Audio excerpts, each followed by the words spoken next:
Hey everyone.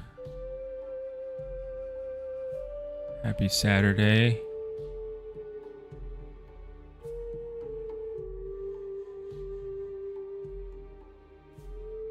Give me a second while I just make a quick Discord announcement. The stream.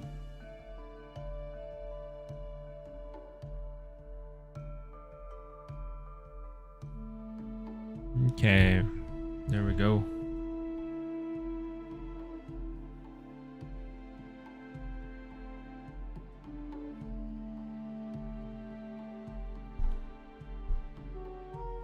Alrighty.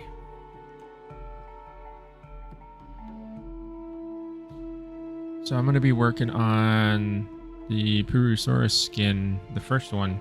We kind of got to this at the end of last stream, where I was kind of starting to prep for it, but we didn't get like fully into it. So this is just the start, and we'll try and make some good progress today. Yeah, we'll just see how it goes. Hey, how's it going, everyone? You guys have some very difficult names for me to pronounce. I'm sorry.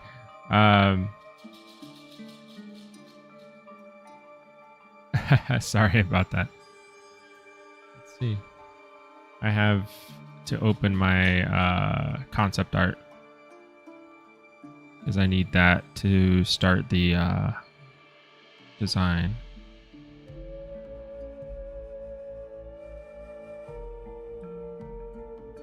I was saying my favorite dino from the roster, I think currently would be, I think we have Mipe on there, or Mape. I don't remember how to pronounce it. It's kind of a weird name, to be honest, but I'm a big fan of Megaraptors.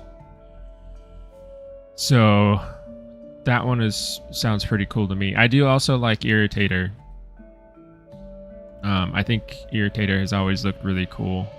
I think Irritator is my favorite of the Spinosaurids, so I'm looking forward to that guy as well. Where the heck is my concept art?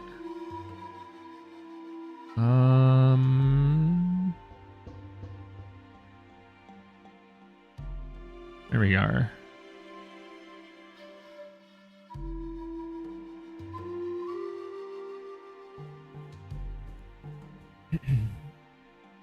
Hey Opal, how's it going? How you doing?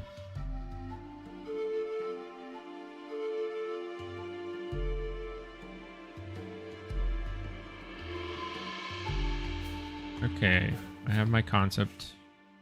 I'm not going to open it in Photoshop. Well, maybe I do anyway, because I have to color sample. And if I have to double check the colors, then I need that open. So give me 1 second. Purussaurus skin concept.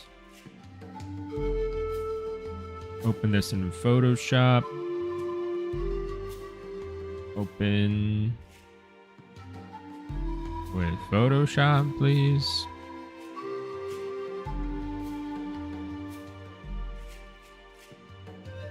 There it goes. For some reason it wasn't opening. So we're going to be working on this one down here, option C, today.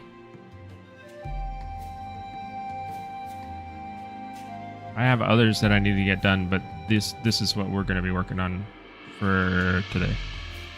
We'll see how long it takes me to block it in.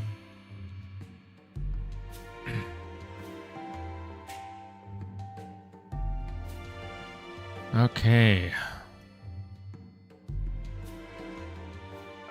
So I don't know if I went over this last time, but I made a smart material that has like pretty much my whole. It has this whole setup in it. This is the teeth, though. That's not my. That's another custom material that I made. But see this whole folder here? That is one single material, and when I click and drag it on here, it has all of these folders on here that I need to start this up.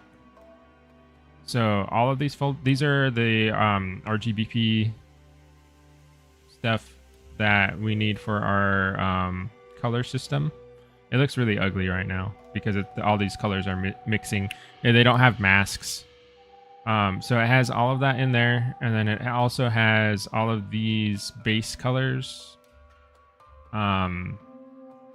These are actually all just pulled from the Tyrannosaurus swamp skin, so that's why they're colored that way.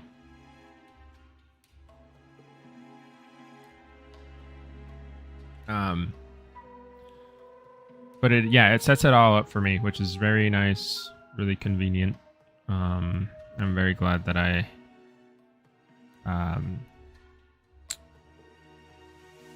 took the time to make that tool for this.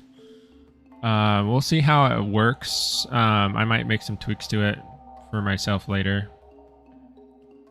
But yeah, that's what that is.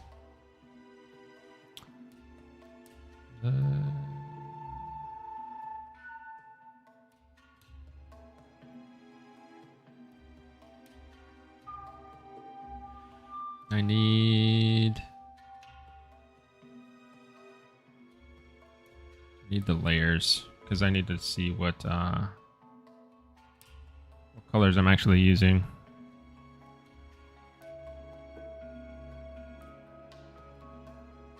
What?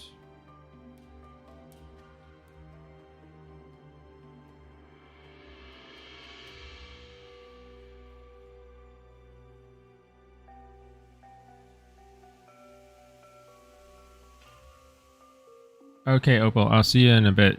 No worries. Dokes, hello. Small John, hey, how's it going?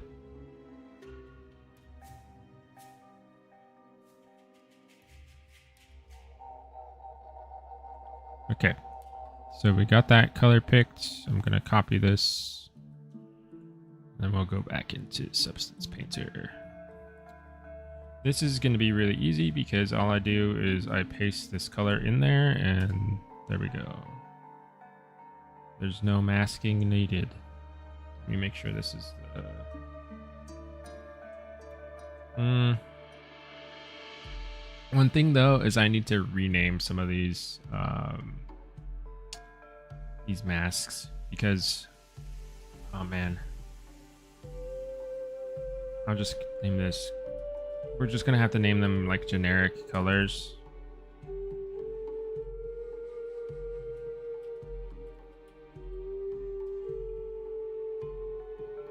That one's super easy because there's no actual mask that goes onto it.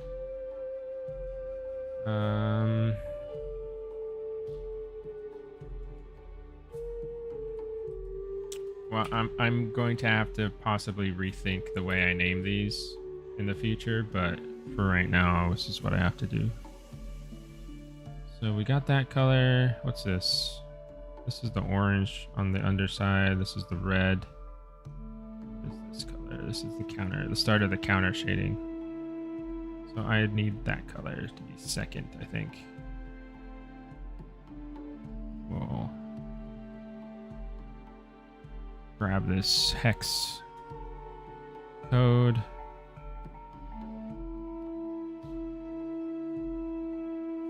Hey, thanks, Delta.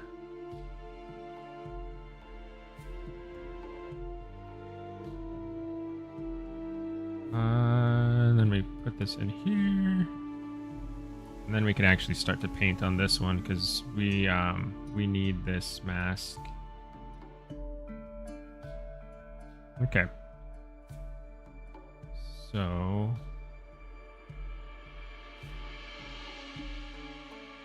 I don't need this. I'm gonna save this because it's like a color variation thing, but I'm just gonna start painting on here.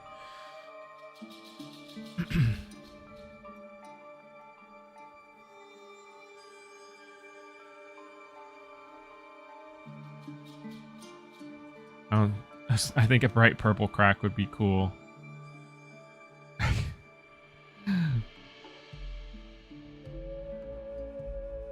Barney the crocodile. I mean, I don't know. I wonder if you. I don't know what exactly the customization in the game will be. Maybe you can make your croc bright purple. I mean, good luck. Good luck. Staying hidden and surviving and stuff like that. But you know.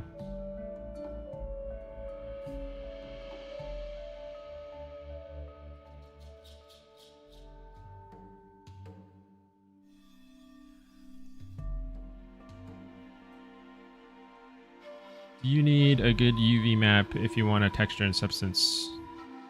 Islander, no bright. That's good news actually. I mean, for me, maybe not for Small John.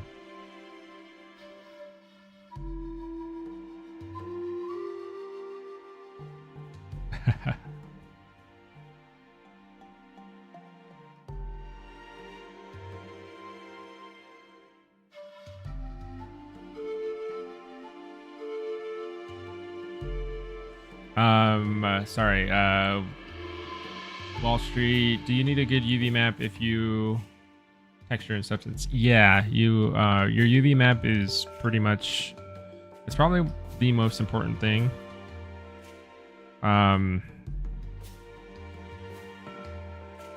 Aside from your actual bakes as well. But your UV map, I can show you mine. Let's see. So you need to make sure that your UVs are nice and flat. They're not distorted or anything. Need to make sure that they're not overlapping. And after that, you know, as long as you lay them out in a way that makes sense to you, you should be good.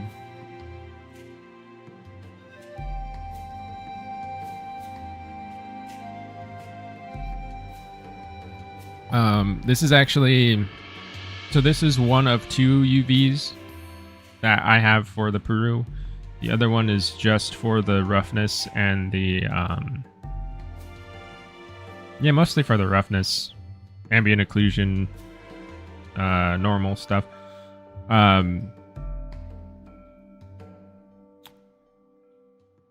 The rest is, the UV map that I'm working on right now is for the color, because it allows me to have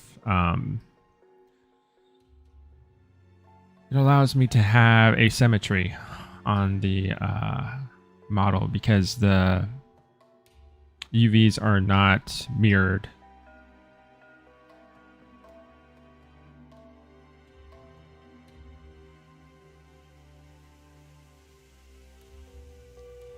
Samuel, thank you. What dinosaur do I think would be the coolest to paint or model? Just in general, not associated with the game.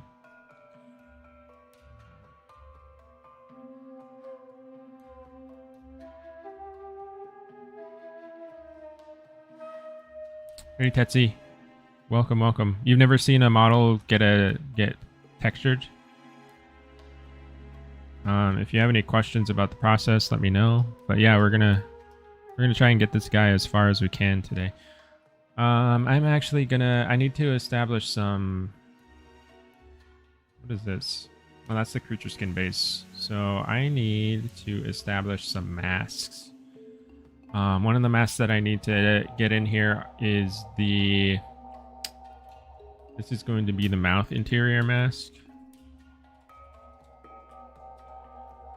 This is going to be super important, because I will need to reuse this mask a lot. So I need to make sure that I have it. I don't want to have to redo it over and over again.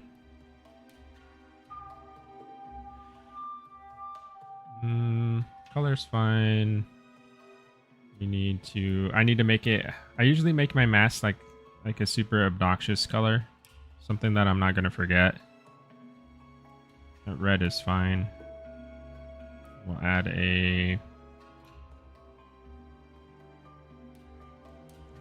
We'll add a black mask to it. Hide all of this stuff.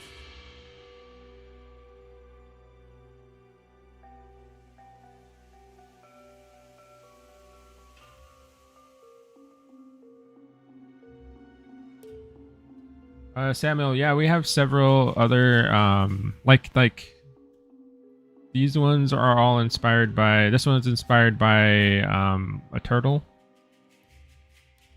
This B option.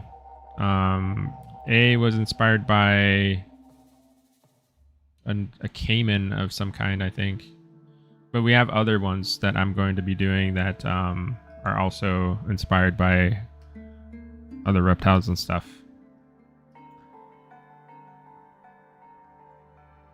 Try to base the colors on real animals, or like take inspiration from real animals. I personally don't like when color schemes are like copy pasted directly onto dinosaurs. Like, for example, you see this a lot with like oviraptors. People will copy and paste cassowary colors onto it. Like, literally it's just a cassowary, but like instead of, it's like oviraptor but cassowary pattern. I don't like that stuff. Like, I like taking inspiration from the colors and maybe some of the patterns, but I don't like putting them like exactly the same way on the dinosaur. Like, it's kind of hard to see inside the mouth here. I'm gonna hide the teeth.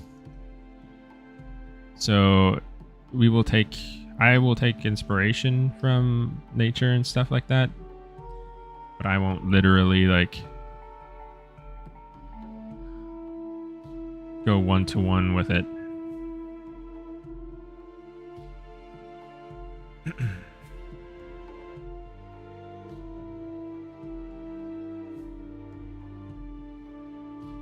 If that makes sense.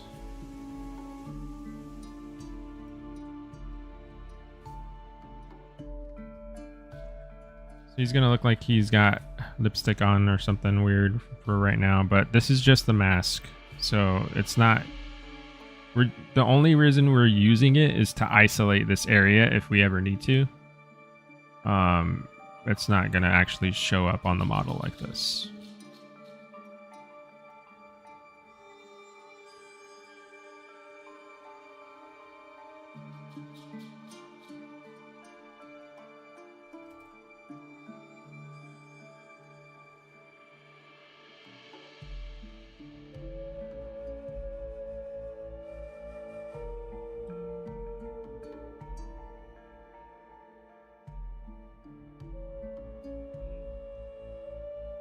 I think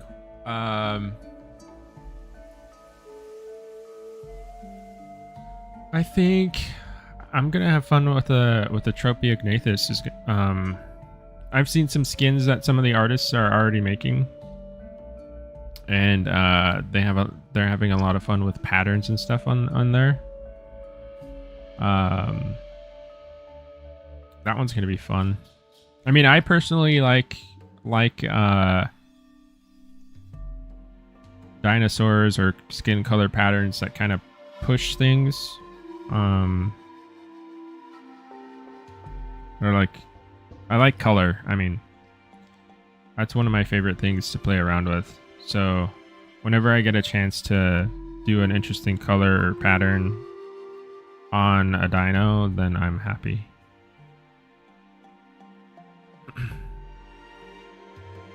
But it's, of course, there's a balance. Like, you have to have some interesting colorful skins, and then you also have to have some interesting, like, more neutral type stuff. I would imagine that the game would have a good variety for lots of different people who like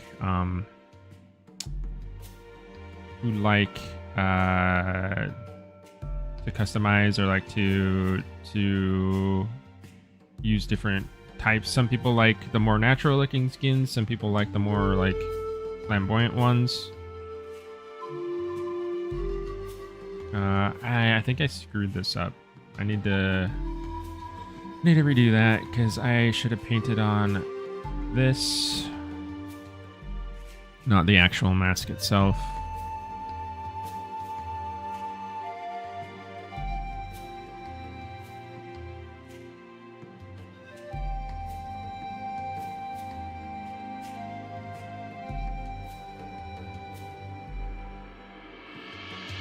Like, my goal whenever I do a skin design is like, I want it to feel grounded. But I'm also not afraid to do some bolder pattern or color on stuff.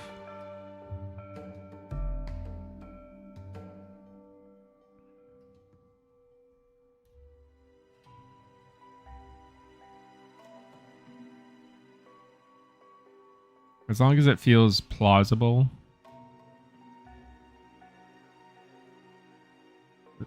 It's within the realm of possibility, then I think it's fair game.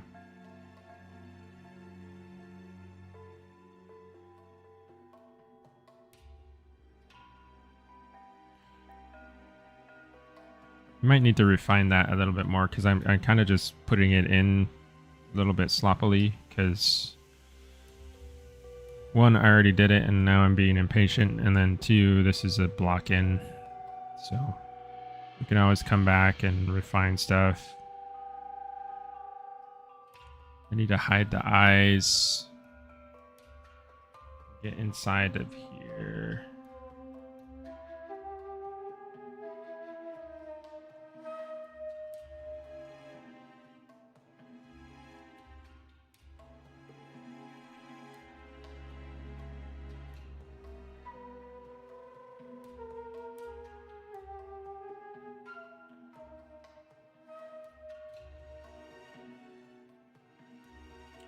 Yeah, Tessie, I mean,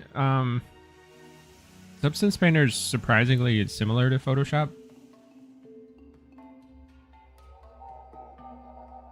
Basically, I like to think of it like Photoshop, but for 3D stuff, you know? Instead of working on a 2D canvas, I'm working on a 3D object. It has everything that Photoshop really has. Like, it has the layers, it has the blending modes. It has the masking. Like, you can see everything I'm doing is masks, basically. Like, if you know how to mask stuff out in Photoshop, you know how to do stuff in Substance Painter. Yeah, or the basics of it, at least, I think. It feels very similar to me, at least. Okay, so I got the mouth mask. I'm trying to think if I need anything else. I probably need a mask for his claws, because those are the keratin color. Fill that. We will do a different color. We'll do blue. Mask this out in black. And add a paint. There we go.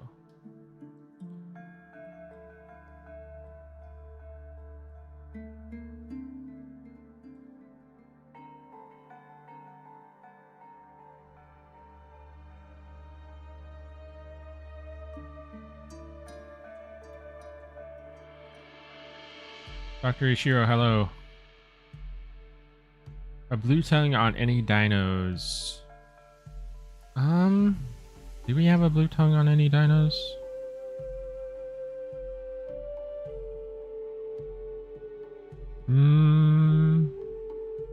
I don't know. I don't think so. I think that's a really cool look, though. I mean, I've done blue tongue on an Allosaurus one time.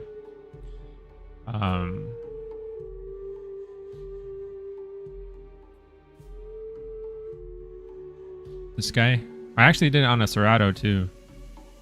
This one. I thought that was pretty fun. I mean, I'm not like the... It's obviously inspired by like a blue tongue skink. But that was fun. And then I kind of like blue on theropods. Some people get triggered by blue on carnivorous dinos, but I don't know. I think it's fun. You can always do a skin that's like this, you know, versus something like this. It's not a problem. But I just like to have fun with stuff.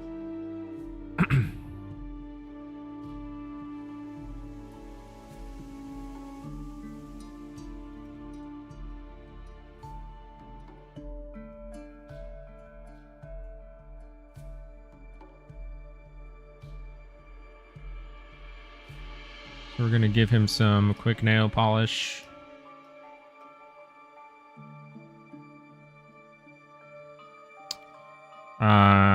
Crocodiles, or a lot of archosaurs actually, they only have claws or toenails on the first 3 digits of their hands. And that trait actually goes for a lot of dinos. Like a Triceratops only has three hooves on its fingers. I think they're classified as hooves.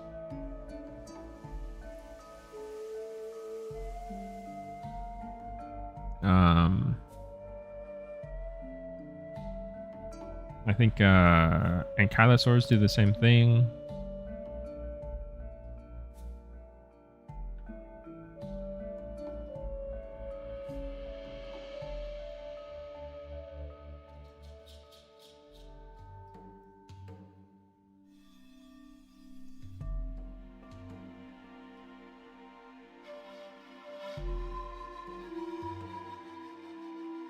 Okay, so we got that. That's this is our nail color.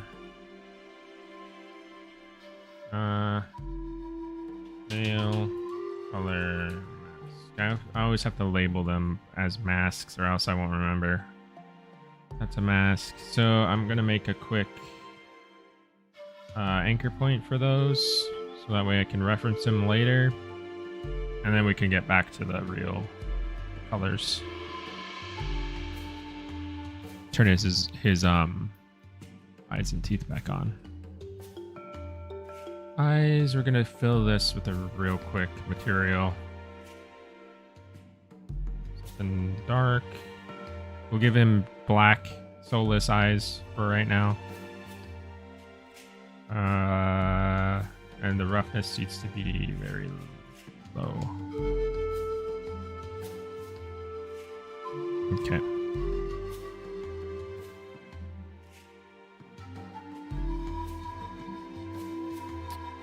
So that's the quick counter shading. My super fast counter shading. I'm gonna change this to orthographic view.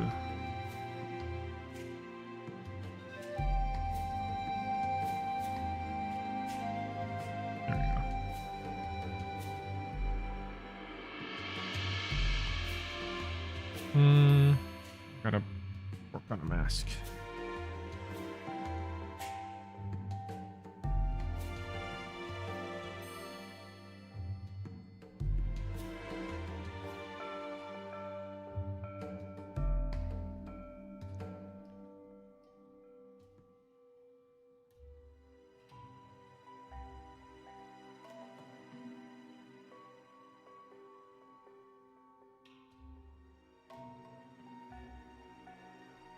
Samuel, crimson red skin for Nodosaur, Boreapelta.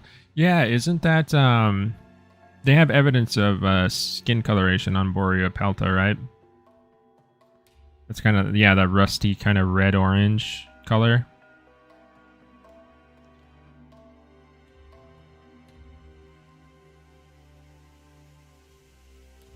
That would be cool.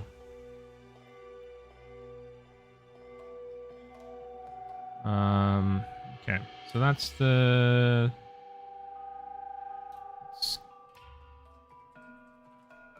There's a color 2. This is color 1. And we will jump over to 3.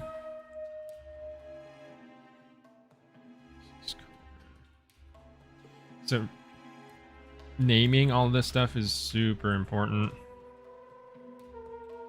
I've learned this the hard way.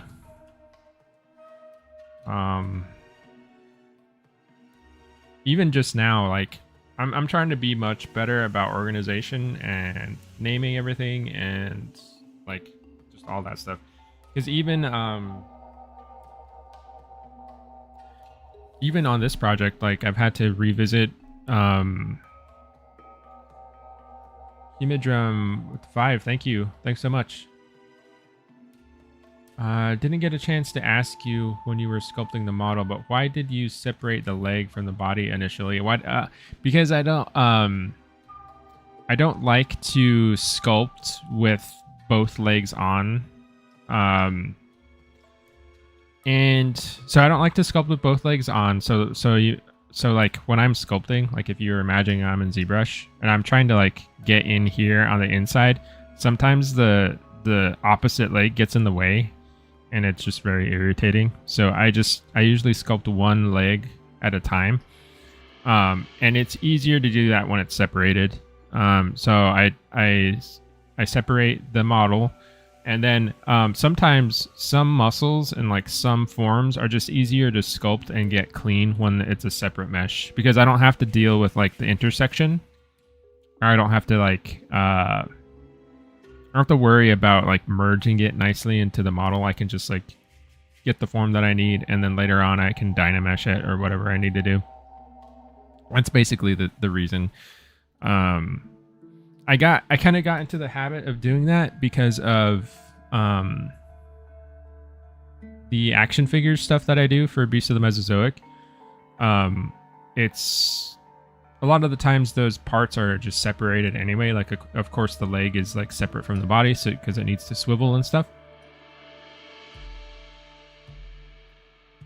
And you're going to, the body's, you know, symmetrical, right? So you're going to duplicate the same part over anyway. And then I just found that it was very convenient to do it that way. It took the annoyance of another object getting in my view out of the picture. So that's kind of why I do it. I hope that answers your question. Thank you again for the 5.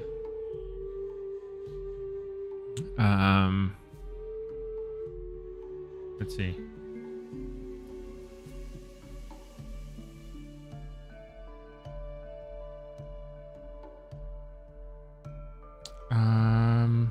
Where was I going? This was this was the color that I needed. So I need this X. We go back to Substance Painter. Oh, I was talking about the organization stuff. There's been times on this project where I've had to revisit like a model or a file like weeks and weeks down the road, you know? And like, you'd be surprised at how much you forget. And especially with all this stuff, like there's so many layers and so many like versions. I have multiple versions of the same file, and it's like you kind of forget where you are in your, when you're working on a model, it's like a nice continuous timeline of like where you are in the process. But when you leave it, you can kind of lose that bookmark, you know? That's how I would kind of describe it. It's almost like you leave a book like mid read and you didn't bookmark a spot, and you're like, dang it, where was that page I was on? And then now you got to flip through the book and like figure out where everything is. That's kind of how it feels. To jump back into one of these files and not know what was going on. So that's why I'm trying to be more diligent about naming stuff. It's going to help me in the future. It helps me right now too, but It'll help me later if I ever have to come back here. Let me get this.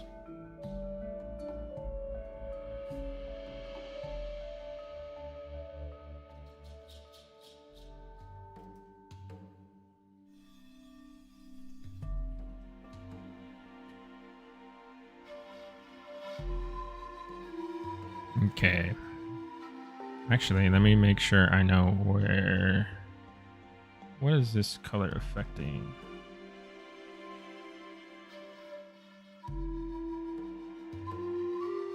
Okay, it's just like speckles inside of the normal counter shading color.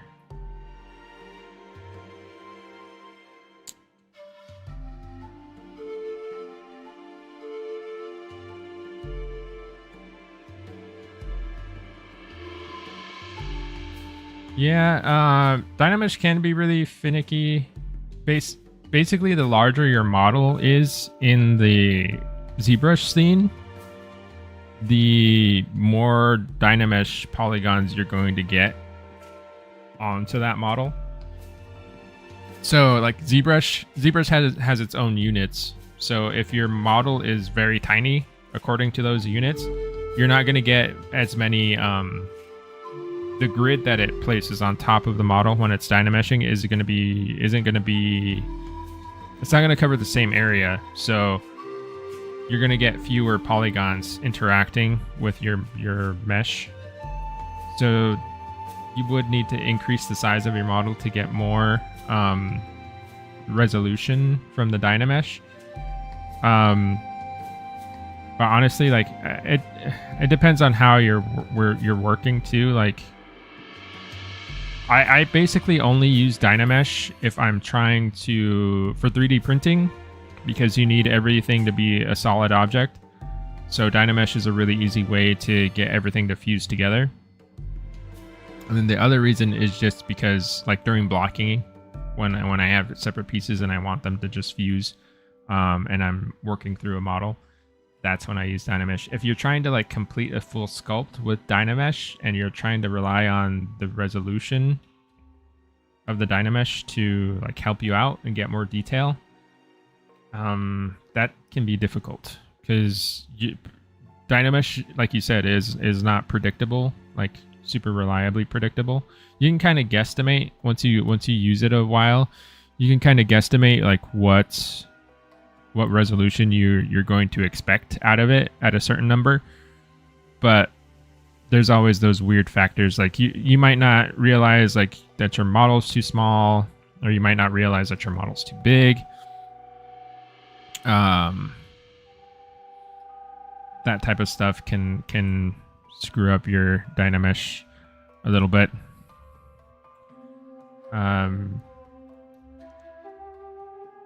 If you're really trying to get a model like fully detailed, fully completed, and stuff like that, you're really going to want to rely on subdivisions instead of Dynameshing to get your resolution. And that's where you will want to have a decent base mesh or something that has a decent topology on it, so that way you can subdivide without like crashing your PC.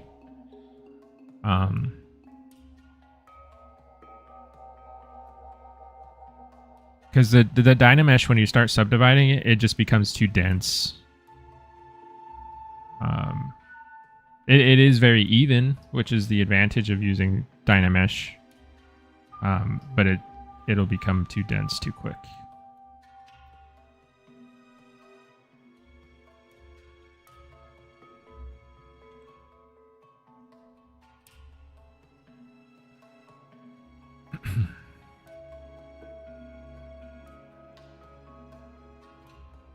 But you can really quickly do that. If you have a Dynamesh, just duplicate it so that way you save your block out. And then polygroup the areas that you want to like you polygroup the arms, the head, stuff like that, where you want loops to be. and you just run a quick Z remesher on it. You'll get a decent base mesh out of that. Some areas might be a little wonky, but if you're just doing like a quick initial pass on a model, it should get you a good chunk of the way. It'll help you at least get subdivisions on there, and you can start detailing at least.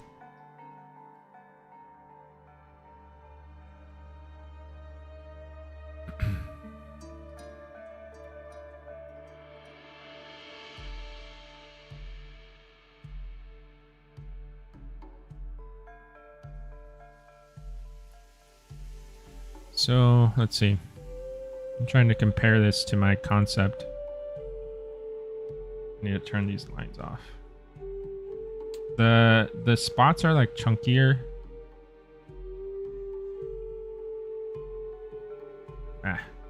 They're chunkier, so I need to have a different spot. I like these small little spots here, but I'm gonna add another layer of bigger spots on top.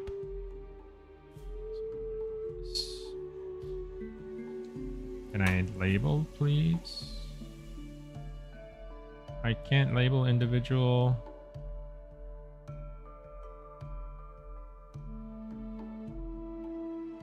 Maybe not. I thought I could label individual little paint layers, but I guess not. I could have sworn I could, but who knows? We'll just keep moving. I need to find my brushes.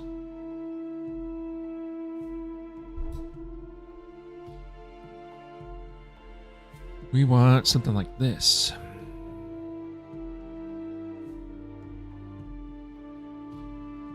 Small John, that sounds like a lot. It can be a lot, yeah.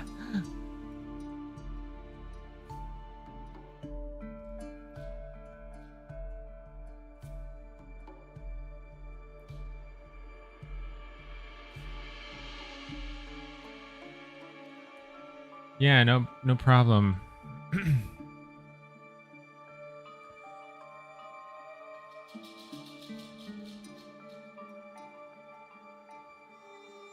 I'm gonna have to restrict this. So I'm going to add a fill.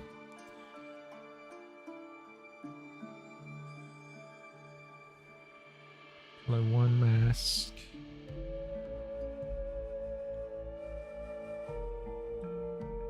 Is that right? Let's see. Color 1. Oh no, I need color 2 mask, not color 1. That one, and then we need to multiply it. So that way it restricts the range of my spots here, so it doesn't bleed into the belly color.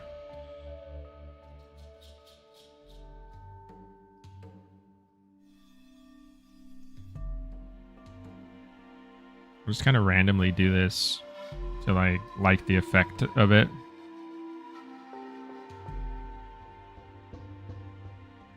If there's any spots that look weird, like around the edge of the mouth here is going to look kind of strange because it's like disappearing. So we'll have to come back and erase some of those.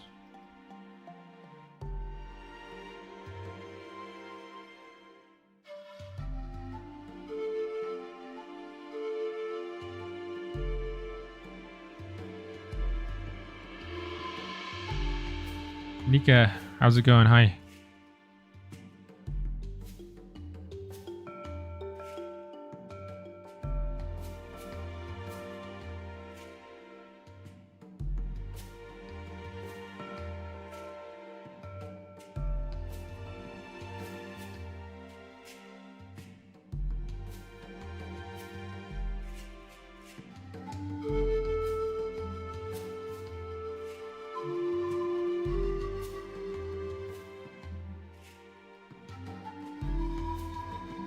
So I think something around here might be good. It's not exactly what I had on my concept. The shapes are a little bit different. I can come in and hand paint some some specific spots, but just for the sake of like blocking stuff in, I think this is fine. I have to come back and clean up some of these little areas though. But we'll leave it here. This is the mask for that. So we'll take that well, I mean, we'll move on from there. Color 3, so this is color 4. 4. What is this color?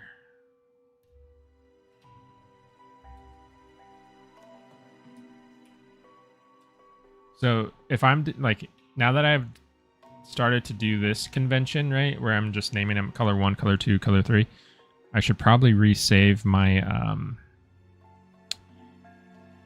my file. Oh, okay, this is the big one. This is the big pattern that goes across everything.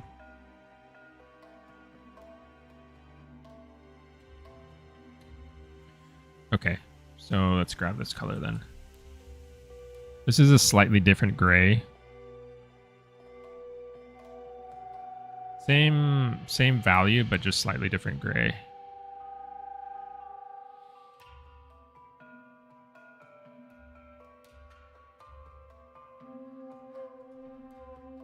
Okay. Take that off. Add this on. Paint. No, add fill. Add paint. Okay.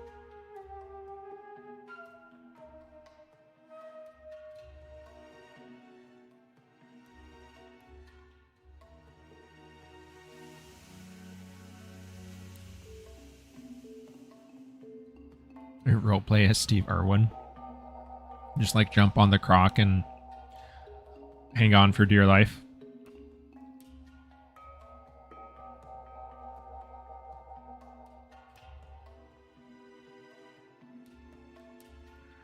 I've been seeing a lot of posts from, I think it's his son, on like Instagram.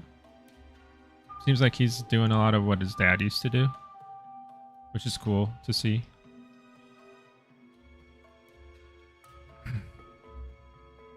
I'm gonna grab this.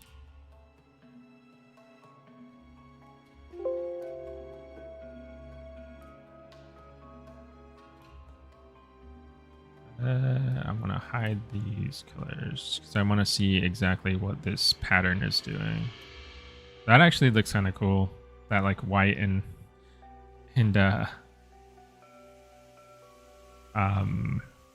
dark gray pattern. I'm gonna paste this into my ref sheet so I know what I need to do here, because it's kind of hard to see what the pattern is doing when it's on top of everything else.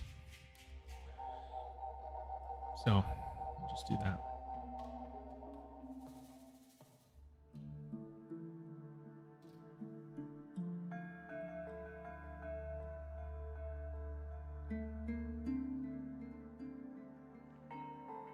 Oh, did he?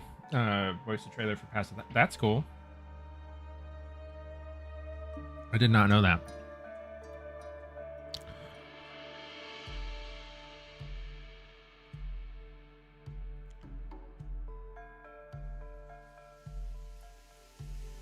Actually, I probably need to turn this off too, because that's hard to see anyway. That's too smudgy. What do I want here? What kind of paintbrush do I want?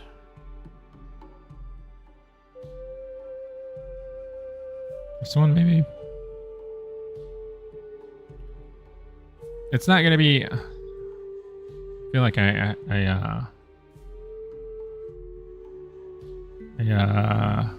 repeat myself a little bit, but it's not going to be like one-to-one with the pattern that I have up there, because it's just too complex to like try to get it exactly the way I had it on the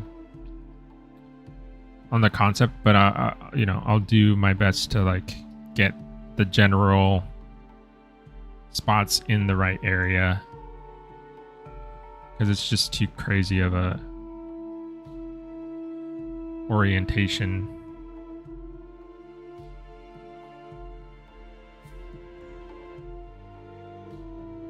Sometimes I don't know.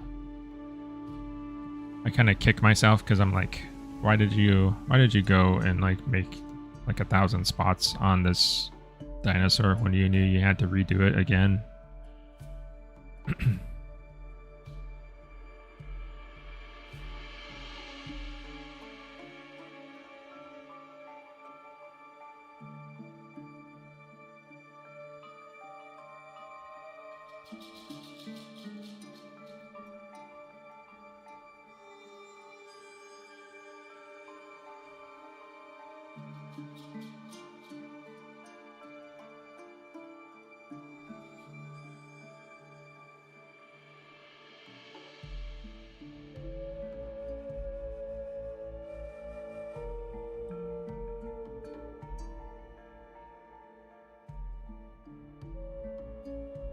Oh yeah, you're printing something gigantic, right? That sounds really big. I haven't printed anything that big before. So you're kind of in territory that I haven't ventured into either. Resolution at that size. That would be very hard. Good thing is if you take chunks of your mesh, you can subdivide them each independently really high. Problem is, how many chunks do you need to separate it into to get the resolution you need?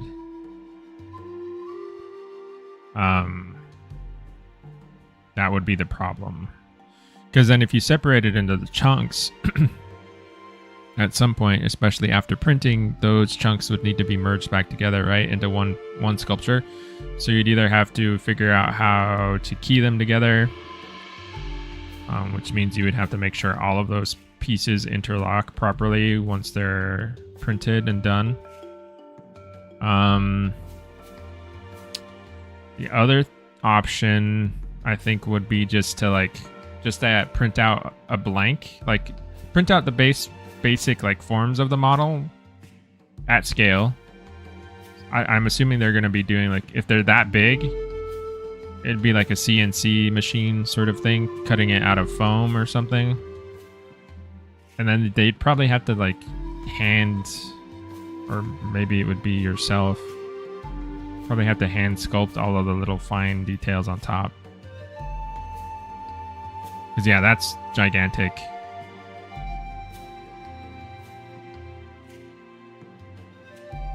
I don't know. I don't know. Again, this is not necessarily my territory. I deal with 1/18th scale action figures, but some of the principles are the same.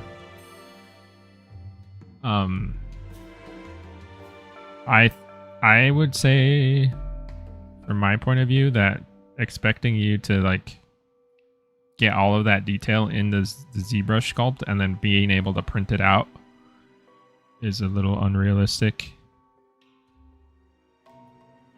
But then again, who knows?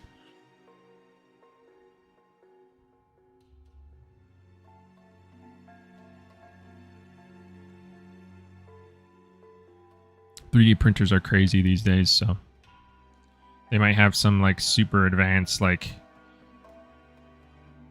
huge 3D printer that they're going to use to print everything out, and it has super crazy resolution.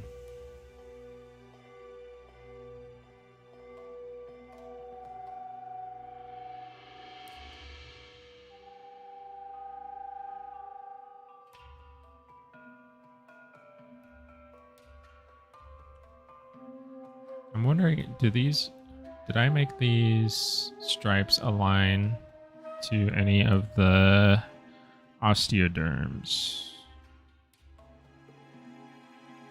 Not really. They're not aligned to anything. Okay.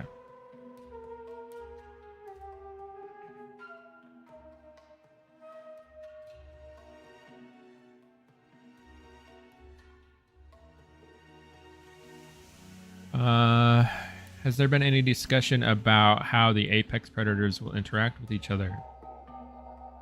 Well, a lot of games want a battle royale, but I think a Spino and a Puru would want nothing to do with each other.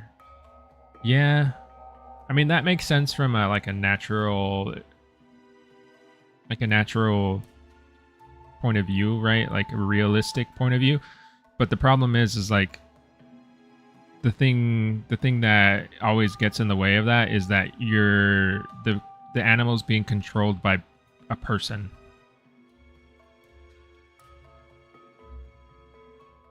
And you can't guarantee that the person's behavior is always going to align with the way the animal would naturally behave.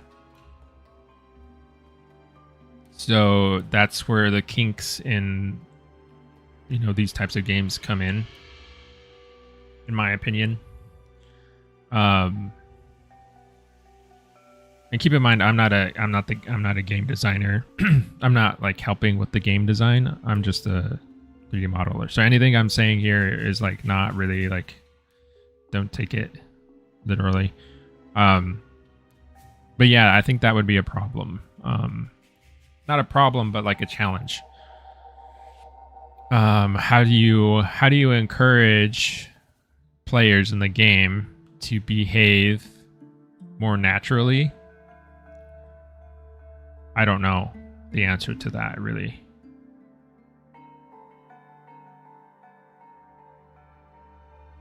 Because you're always going to have those people in the games where they just want to like kill everything, or they want to troll somebody, or like they just see the Puru on the bank and they want to screw with them, so they do.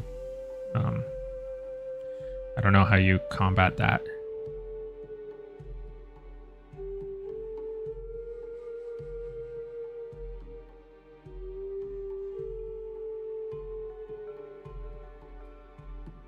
Anything I say, taking is law.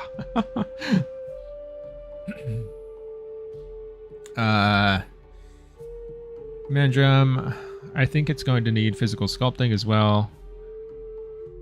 To not be voxel-like, in my opinion. Yeah, for sure. Plan in my head is to do what Blue Rhino Studios does. Yeah, that's what I was thinking as well. Blue Rhino is so awesome. I love their work. That would be like a dream job for me, for real. If I could just sculpt a model for them and then like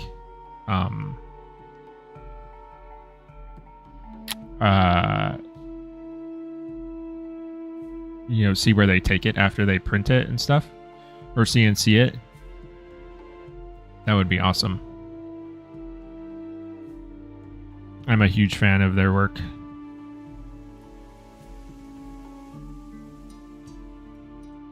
Not just their sculptural work, but the like if you've ever seen their work, their stuff on YouTube, their murals, like their dioramas that they do inside of the installations, the artists that paint those are ridiculous. Like the way that they pull off like some of the depth and stuff, like it's pretty much seamless. That is like some extreme degree of skill.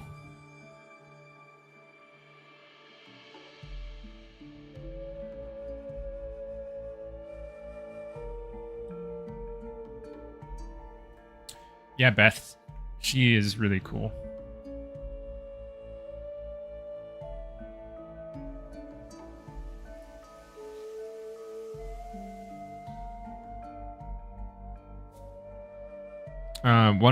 She's done one of my favorite, I guess, diorama or like mural paintings. It's the one where it's like the Hell Creek setting with the T-Rex like sitting in the swampy area and like all the other animals around. That painting is so cool.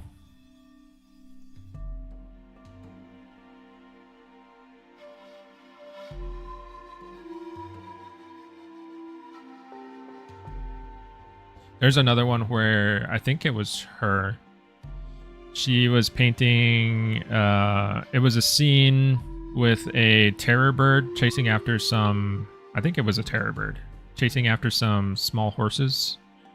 There's like a big view of like a plain in the distance. Like the scale, the sense of scale, the sense of depth.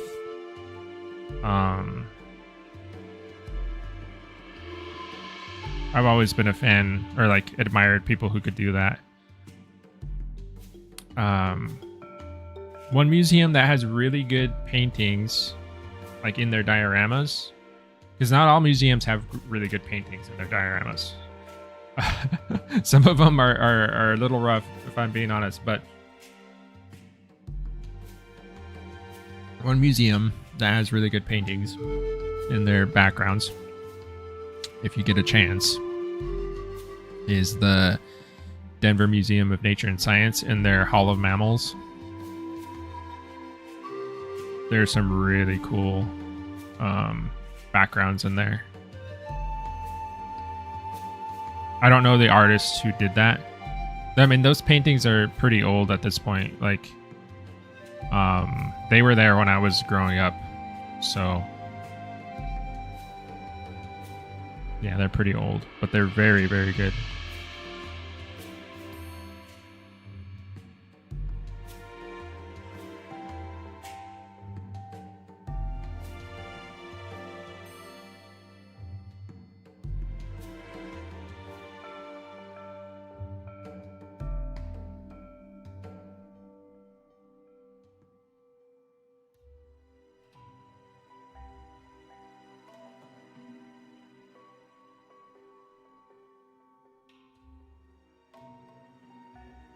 No, you can't get rid of people acting like people. That is true.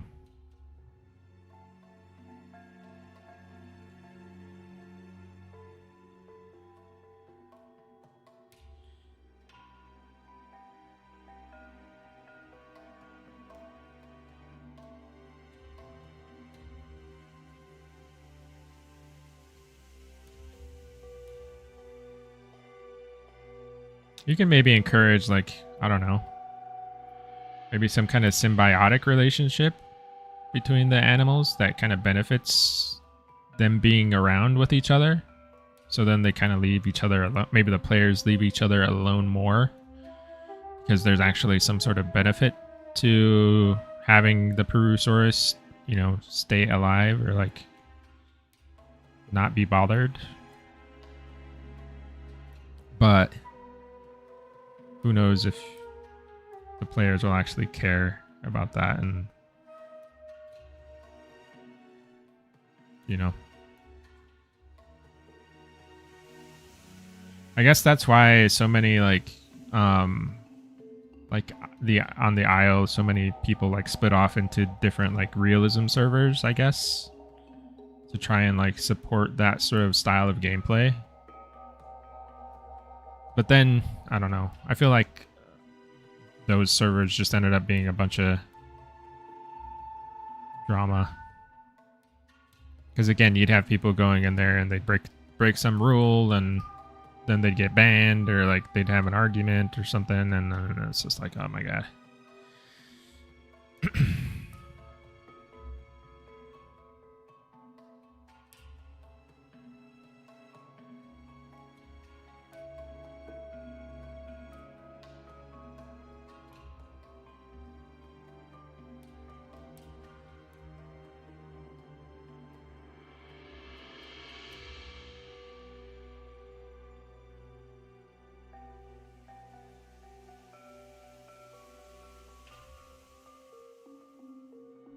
The exhibits in the basement of Chicago Field Museum are great murals. Model to come to the museum. I've been to the Field Museum one time. It was a really cool museum. I want to go back so bad. Hopefully, I don't know, maybe soon. I don't know what's been holding me back.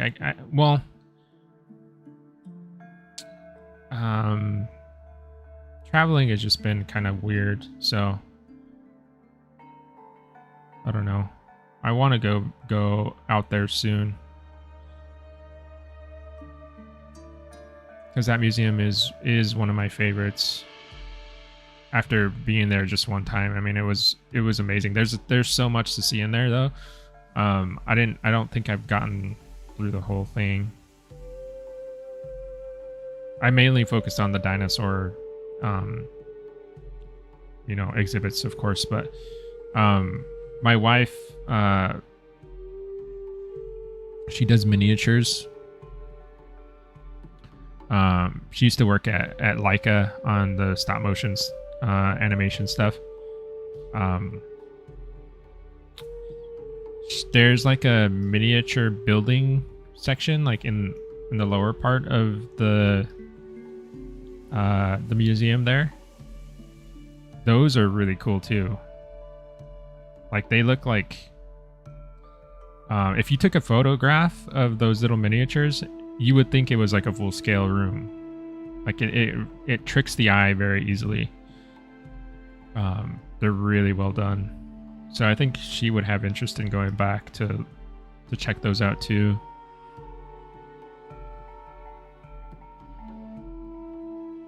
We have to find somebody to babysit our doggos though. That's the hard part. Usually one of us ends up staying behind to watch the dogs, and then the other one ends up going someplace.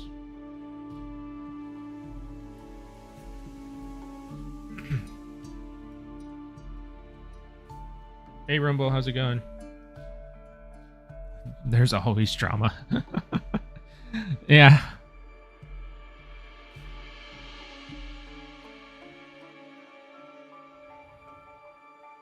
Yeah, I'm not a big fan of the drama.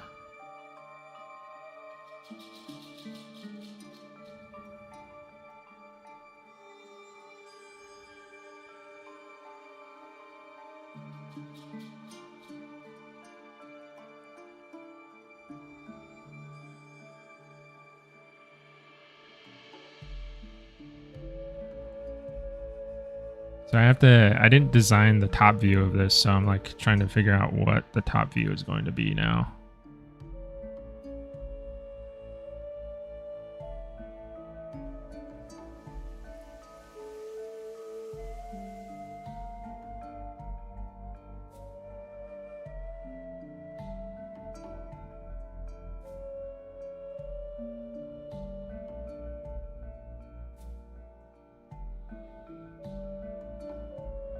Rumble, I think the skin's coming along fairly well. I kind of slowed down at this spot right now because there's a ton of these like dappled patterns here, so I'm kind of like taking my time and trying to block them in fairly accurately to the concept, but we'll probably come back after I get this all masked in and then refine it later. But it's going, I mean, we got a good chunk of the pattern in here. I turned this off, so there's that. And we can turn the material back on. Actually, this is not, I don't like the panorama. We need something more neutral so I can see the pattern.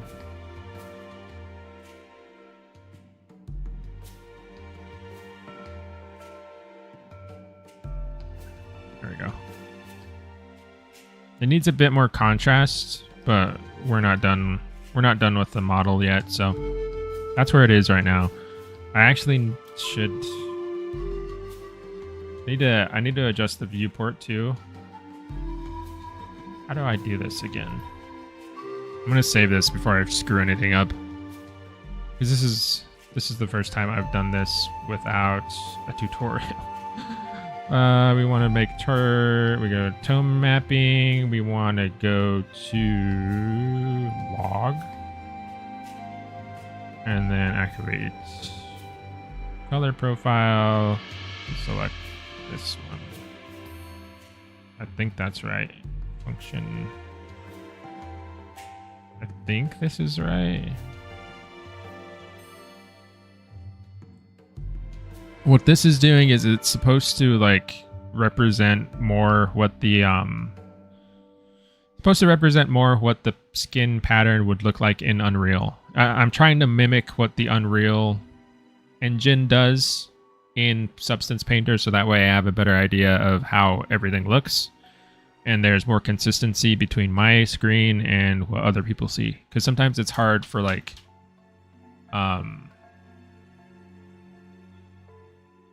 sometimes it's hard for. Is my stream okay? It kind of like freaked out on me here. So let me know if the stream's still okay for you guys. It kind of like stopped updating on my end. I'll keep chatting as I wait for somebody to respond though. Yeah, I'm trying to mimic what the Unreal Engine does in here. So that way there's more consistency between what I'm seeing and what everyone else is seeing. And like what the devs are seeing in the game. That way we're more on the same page, because sometimes things look too different, and then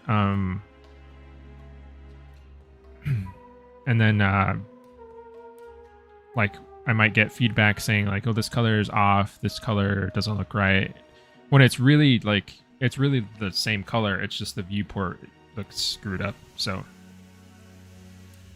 I'm trying to help myself and others out with that. But that was like the first time I've done it from memory. Usually I use a tutorial to set that up. I might have to recheck that later, but I think it's working okay. I think I remembered how to do it right.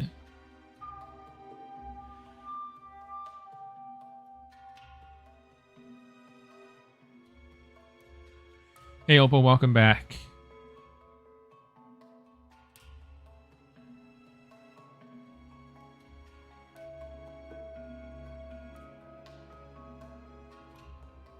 Okay, thank you guys for confirming.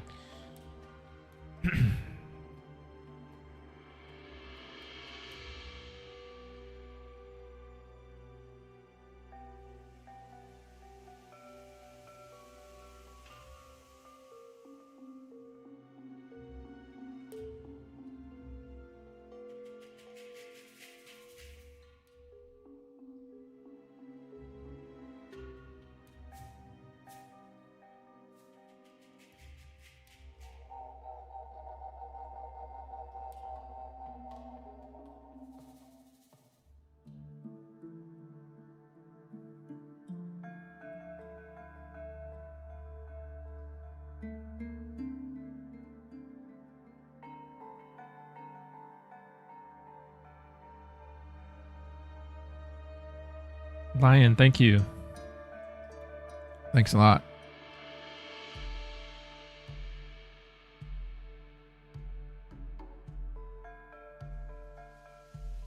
I get to figure out what I'm doing on the belly.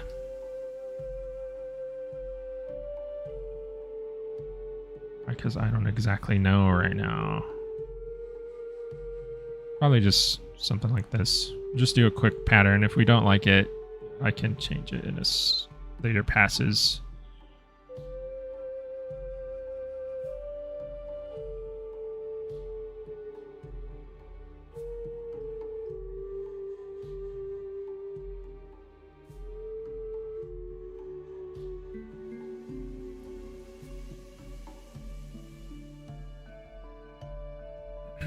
Will there be a Dinosuchus?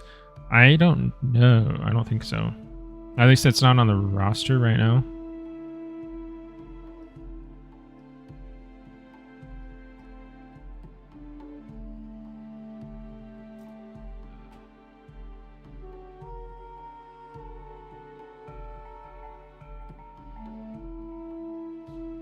Here, let me check. I mean,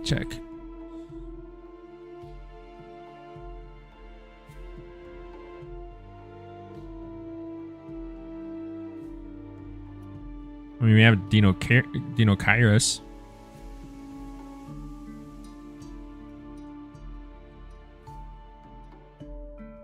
Yeah, I don't think it's not on the list.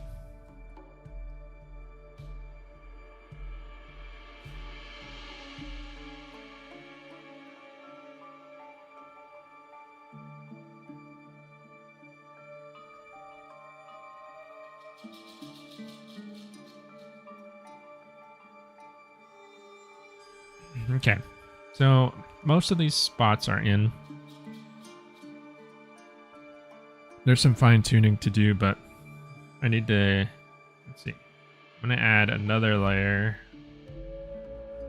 because he has some spots on his face, but they're slightly different. They're like a little bit blurrier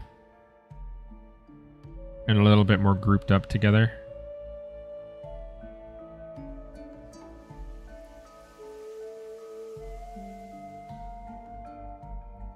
They kind of condense at his head a little bit more, so that's what I want to get across here.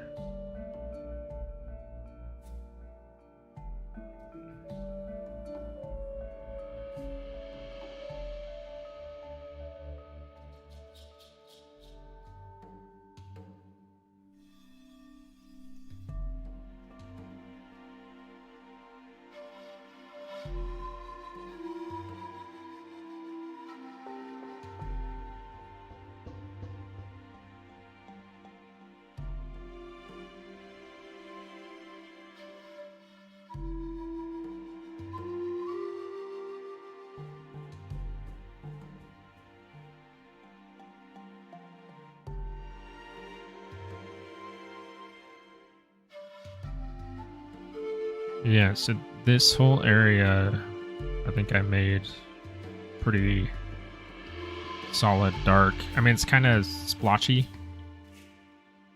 I have an idea of how to break that up better, but for right now, we'll just do this kind of like splotchy pass on here.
Hey, thanks, Rumble.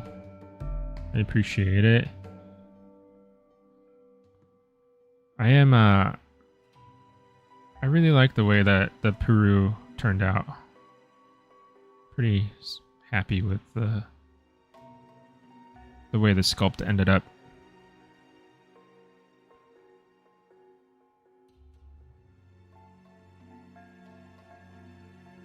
And now that the skin's starting to develop, I'm starting to like it even more.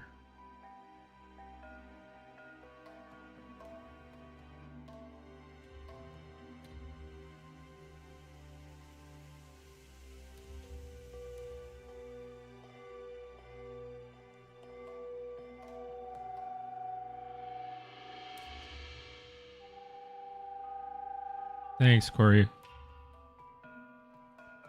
Coreo. That's what I'm gonna.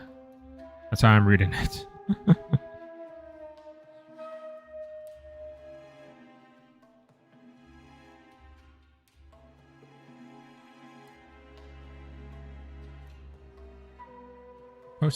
Samuel, I posted my skin for a Nodosaur in the artwork channel. It's for PT modding team for Path, but I figured I'd show it anyways. Let's see. Artwork.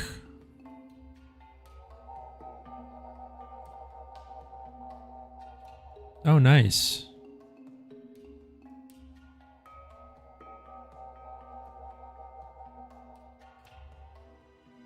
Yeah, this is awesome. I mean, I don't really have any notes for you on color selection. Looks really good. Pattern is really interesting. I would say like try to incorporate, so the transition between your colors on the lower half of the body is like super gradual. It's like very like the gradient's very smooth, and what I would suggest is like trying to incorporate some, I can show you here, and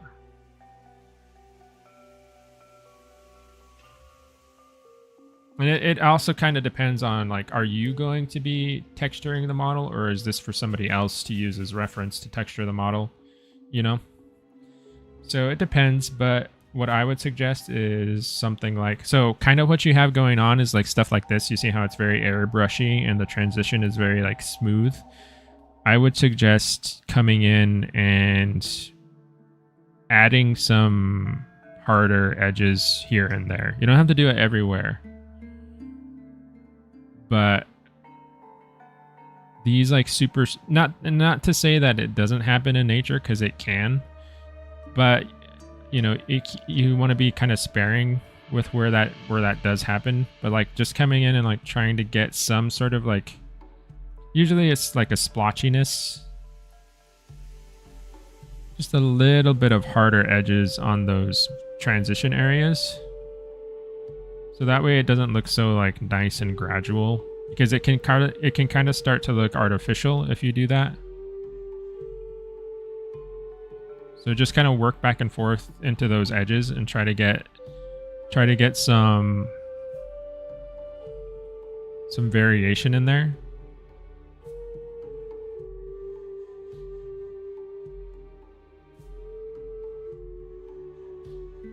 A little can go a long way. Like you don't have to go like super heavy-handed with it, but something in there to break that up a little bit. Another thing, with those black stripes on your, like the ones that are coming down the sides, I can show you on this really quick.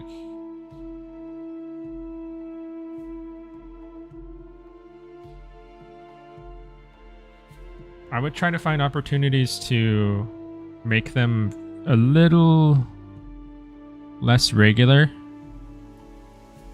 So like right now, some of them are just like purely, they're very straight. Like there is irregularity in the edge, like the edge does wave, but they're very straight. Like they come down like this, right? So I would try to find some opportunity. So instead of being very straight and making them very parallel to each other, like try to find some opportunities to give like a little bit of a wiggle. You know, they can generally come down, you know, the general direction is what you want, but you're trying to get just a little bit of wiggle to them. And then you have these like little trails that come off of them in some areas, and then some areas you don't. So if it's a feature of the skin pattern, like if it's something that you want to actually be incorporated into the skin pattern, you kind of have to repeat it enough times so it feels like a feature and not like a accident or like a one-off thing. Because I see you have them maybe a couple times, but they're not like frequent enough to like for it to feel like it's it just feels a little bit what's the word, not incorporated enough. So like if you had this like more wiggly, slightly more wiggly pattern like this, right?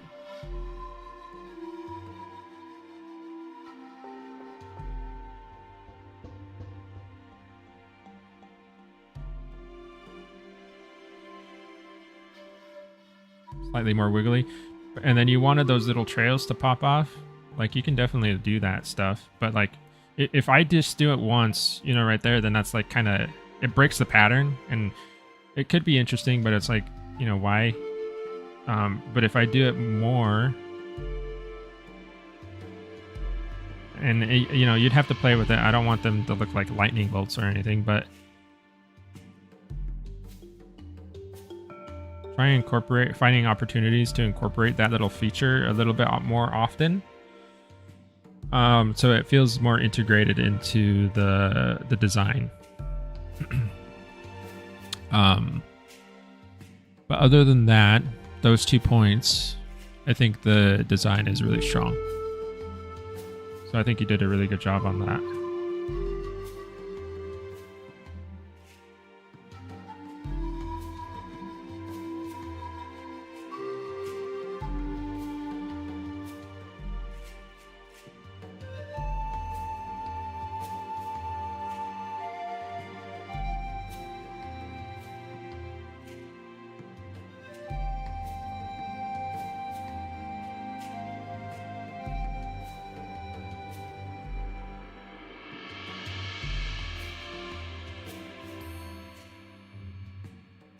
Oh, thank you, Corio. I appreciate it. Samuel, I'm really inexperienced on skins, so I wouldn't sell yourself short. That skin looked really good. So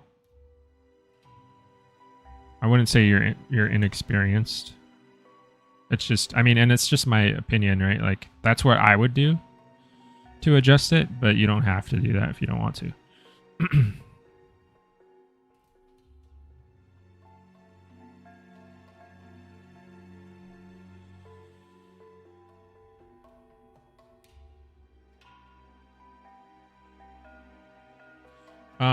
And yeah, Samuel, if you did it that way for simplicity's sake, as long as you're communicating that to the devs and they understand that's why it looks that way, then sure.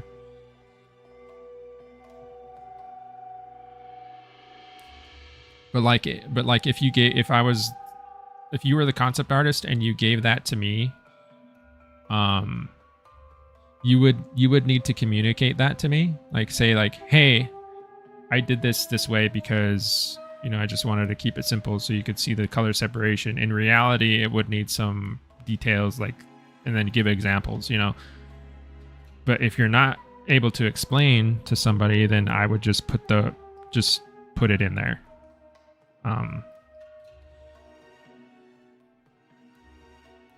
Because you never know what happens on these projects. Like, miscommunications happen all the time.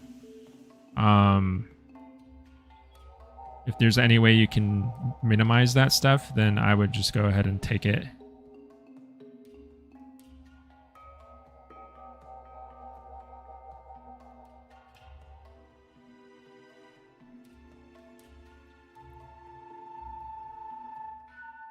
Yeah, Rumble, no problem.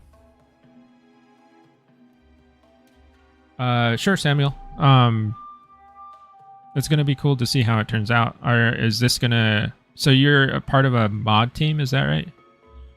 What's the name? Do you have like a name of the mod?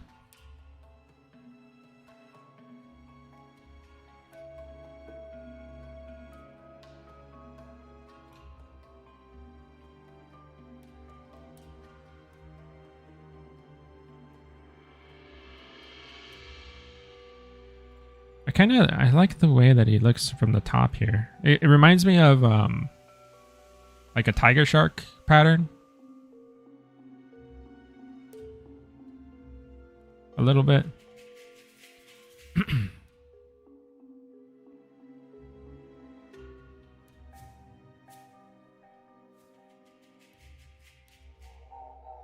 Are we just making, let's see, are we just making the more unknown dinosaurs come to life? I suppose so. I don't know.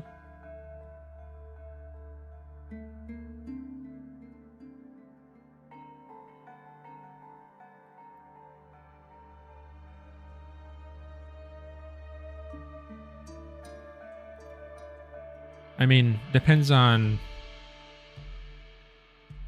like I was saying, I think I was mentioning this before, like,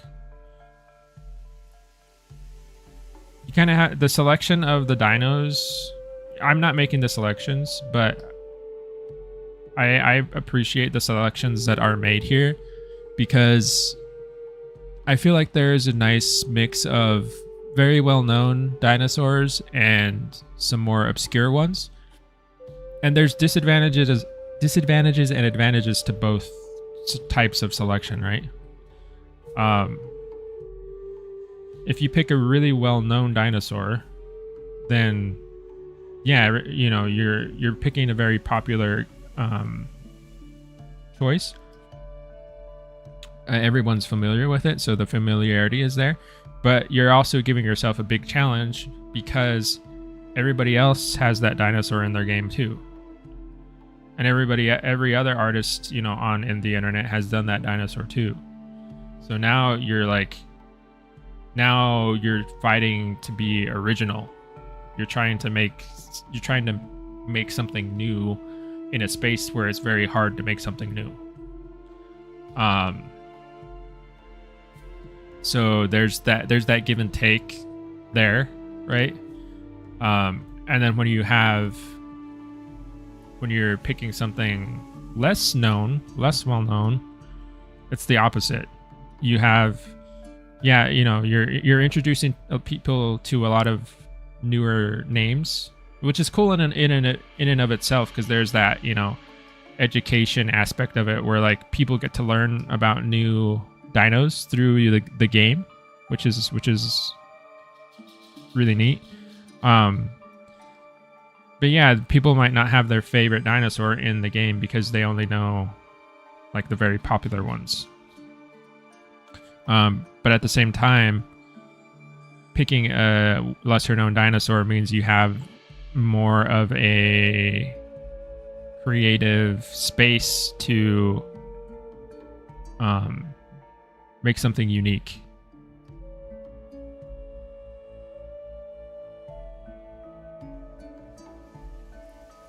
So there's give and take there. But I think that the roster here looks really cool to me.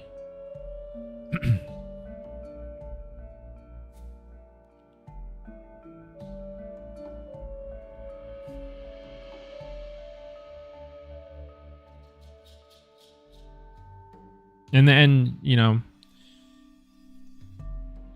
games like this can add other content later, so who knows what else could be down the line. But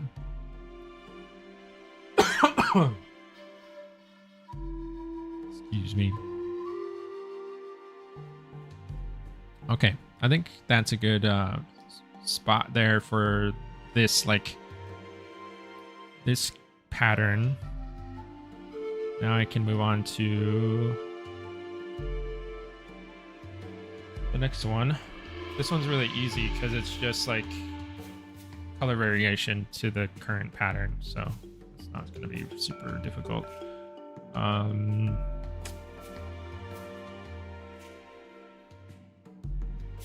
This is color 5.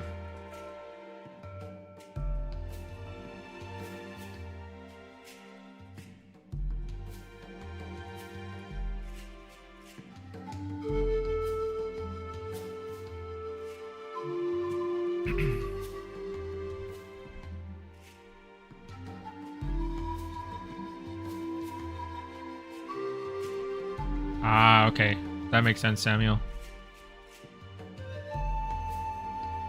Big Bear, I'm not sure.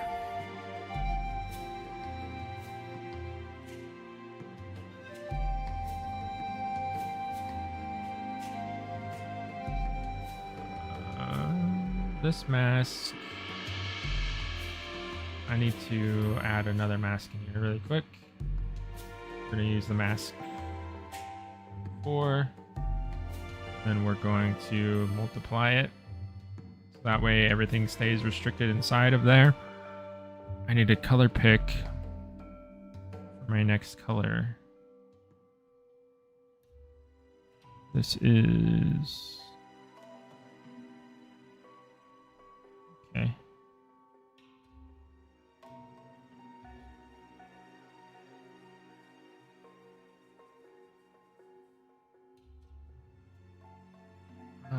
Tetsi, any confirmed methods to get Prime Elder? I'm not sure what that is. I don't know what Prime Elder is.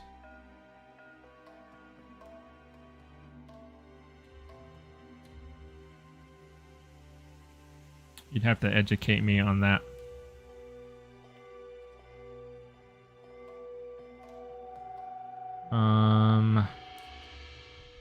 What is going on? This mask. Oh, the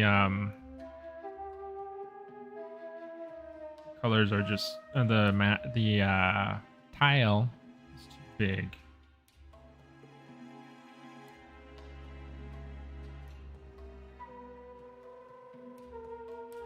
I'm not sure that's what I want to have on there though. It's too like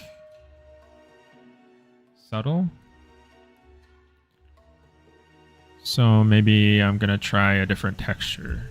Something stronger, more contrasty.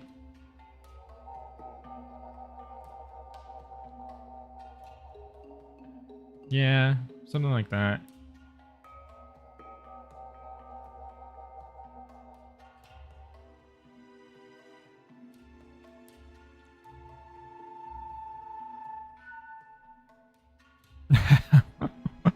It's okay, Tetsuy. No, you're fine, you're fine.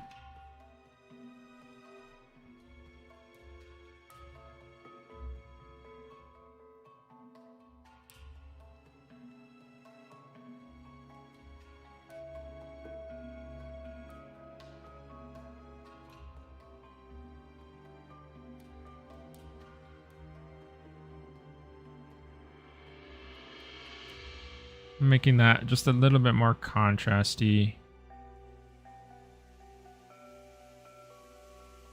Because it's just meant to add variation to this color. And I might layer a few different options on top of each other. Like this big splotchy one here. So if I add another fill, I probably will set this to add, and then this grunge seems nice. Just add it in here. Let's see what that's doing. The mask. Tile it a little bit.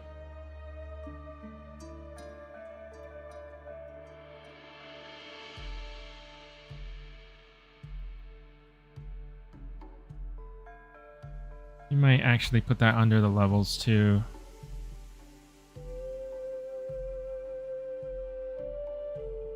Forget to turn on triplanar on both of these. Ah. That's on. Okay, this is cool.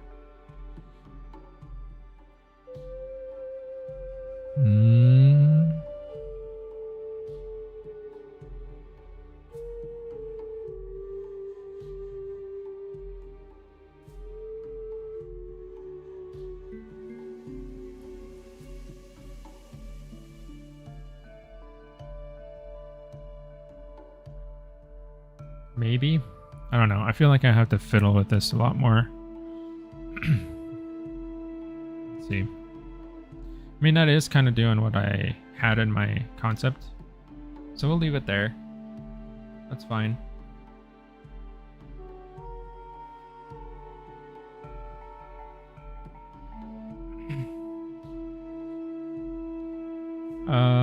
Rumble. With Tropiognathus, will it be easier model to make or harder since it's a lot smaller than the rest of the models? It'll be about the same. There's different challenges with pterosaurs than some of these other models. The main challenge is the wings because it's a thin, very thin membrane. And the tendency when sculpting like super thin membranes is that the membranes are like this, right? And if you sculpt on one surface, you can accidentally make the top surface go underneath, or you can make the bottom surface go on top. And keeping those separate is very important. And then it can cause issues with baking because they're so close together. That's really the only challenge with it. Otherwise, it's pretty straightforward. I've done pterosaur models in the past for not, yeah, for games. I did one for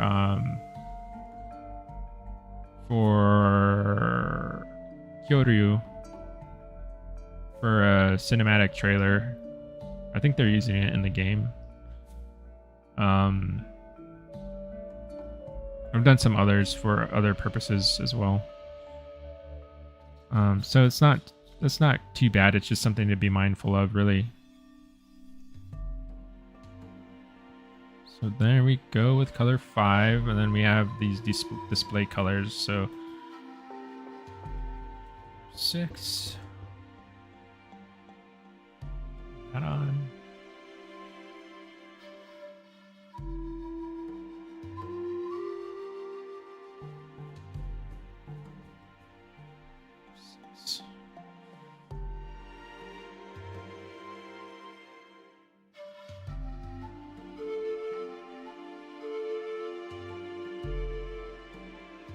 Oreo, question for artists. Do you always draw basic shapes first and then later add detail, or start out with complex shapes first? For me, I always start out with general shapes. I don't know if you... I guess you can call them basic. Like, I don't really start out with primitives all the time. A lot of the time for me, it's just more proportion. Like if you... I mean, we have the stream up for the Spino design.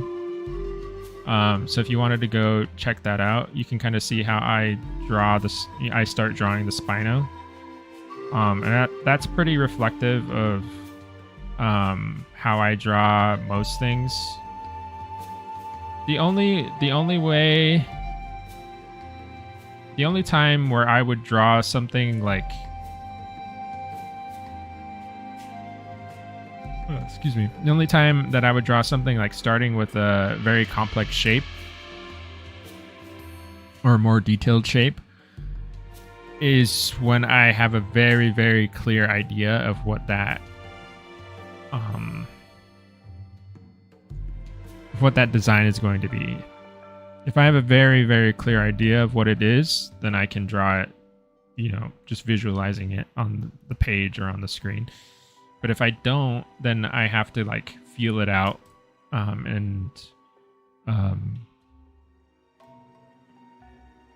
that usually starts as like a proportion thing.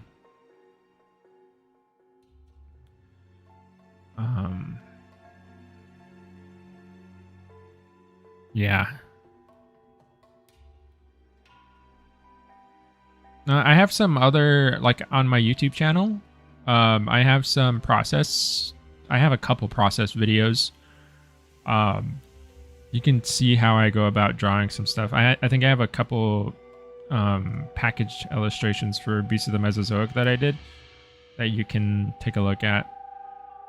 It shows you how I tend to sketch things out at first.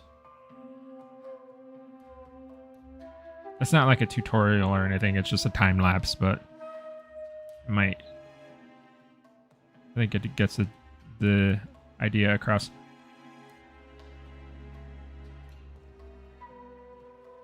So we're gonna do this kind of light orange color on the chin.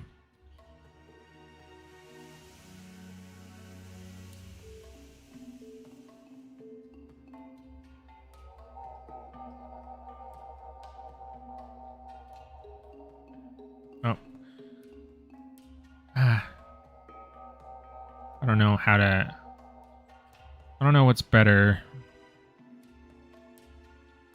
I guess it doesn't matter, but I'm gonna put this underneath the spots here.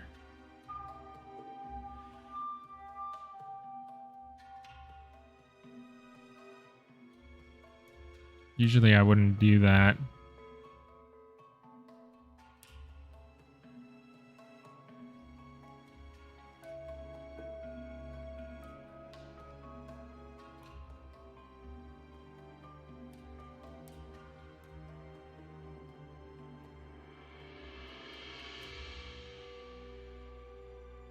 Yeah, the Tropio is really cool.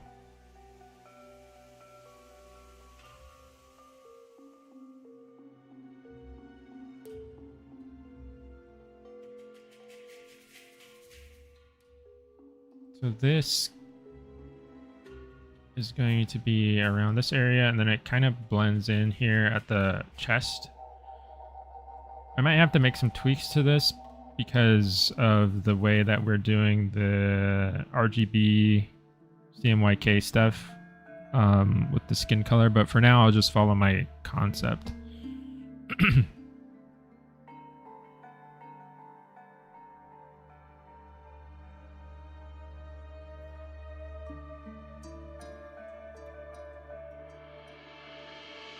So that's really easy. That's fast.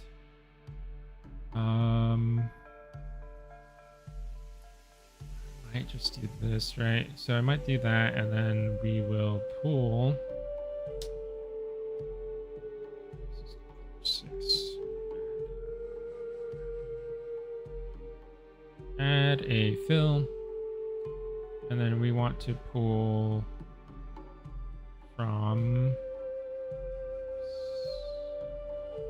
color 4.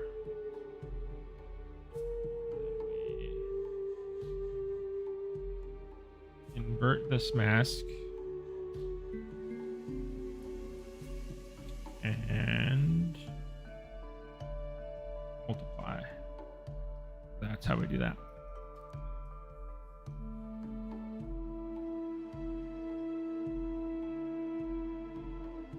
I do have a Opal. I have a ton of videos.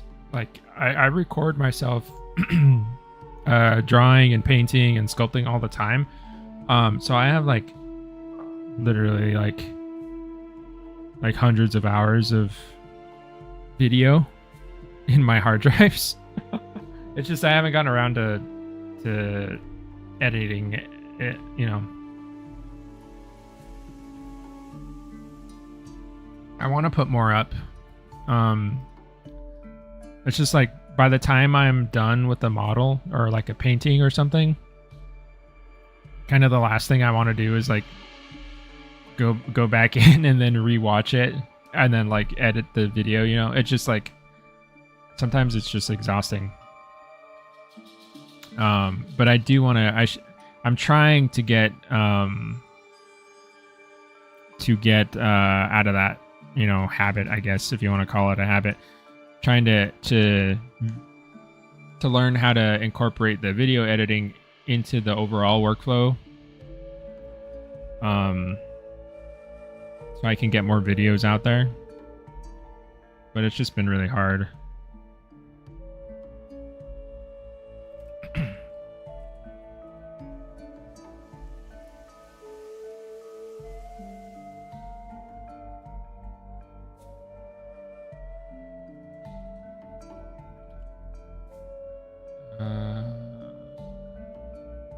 So we're on the last color. This is this red color here. It's gonna be like the emphasis color for the display. This would be the male color. Females, I would imagine are just like without this color. These two colors here. Maybe a little less contrast on the skin patterns too. I don't know. We'll have to figure that out. I don't want to overcomplicate the female skin.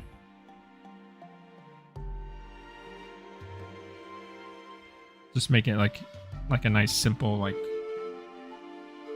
you know, the male has this color, the female doesn't. Sort of thing.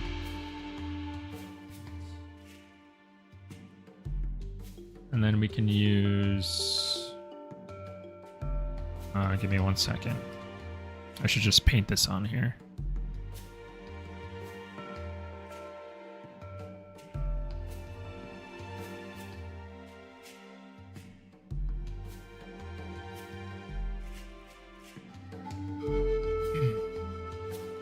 Yeah, Opal, that sounds really that's what I want to do. Like I have a lot of ideas for not just dinosaurs, but more creature stuff that I want to get to. I have a lot of designs, like personal art designs that I think I can show you.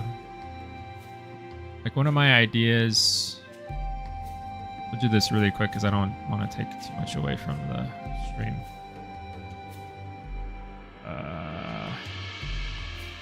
Go to my Instagram because that's the easiest way to find it. I mean, of course, like I want to finish these. Like I did a redesign of Talon from Primal Rage. I want to finish that. There's a sculpt of it that I have going. This stuff, where is it? I have a dragon design that I want to sculpt. This dragon. I need to redesign it because there's parts of it that I don't like. But like this is an old painting that I spent a lot of time doing this painting, and I don't know where the file is. Like I just don't know. Like I have the grayscale, but I don't have the color version. And this isn't even the color version. This is like this is me trying to redo the color. But I don't know if I have enough energy, you know, to like redo the whole painting, but it would be interesting to just make this dragon in 3D and maybe try to do the same pose and stuff like that. But yeah, there's a lot of stuff like this that I just haven't shown anyone, and it's all just waiting in my hard drives, you know.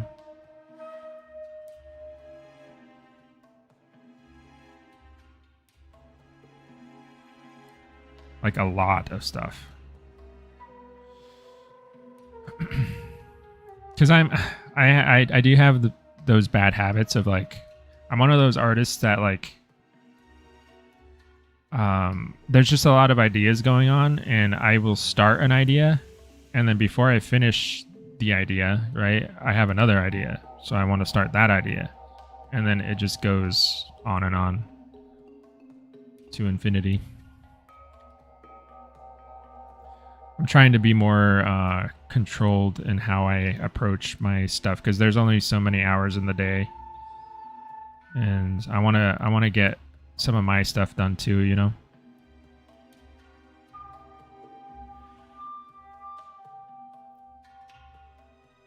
Let's see. Add fill. What do I need out of this fill? I need that mask. Color 6. Color 6. And this needs to be multiplied. There we go.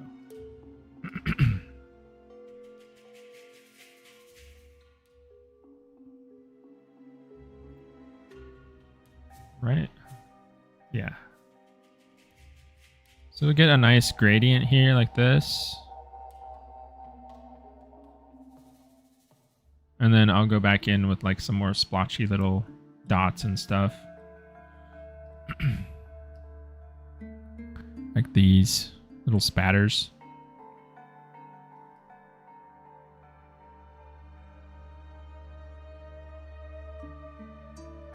They're maybe too scattered though, and they're very tiny. I didn't expect them to be that tiny. What about this? Yeah, this is good. Just a little tiny little breakup in the fade there, so it's not just pure gradient.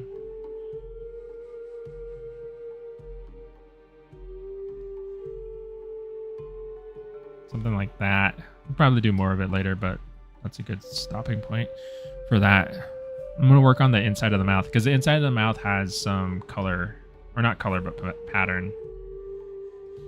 Ugh. I'm going to try to get that done. We will add a fill. What color did I make the inside of the mouth? It's like a tan. It's weird tan color. Where is that? Mouth. Mouth, eyes.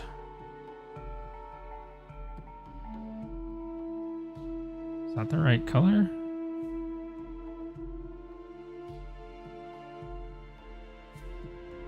No way.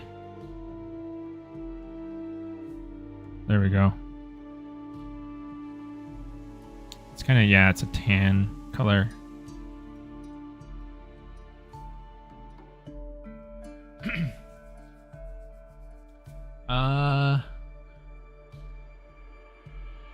Can you choose what color you want to play as? We should have some skin customization options. That's the way that, like, we're trying to plan for that.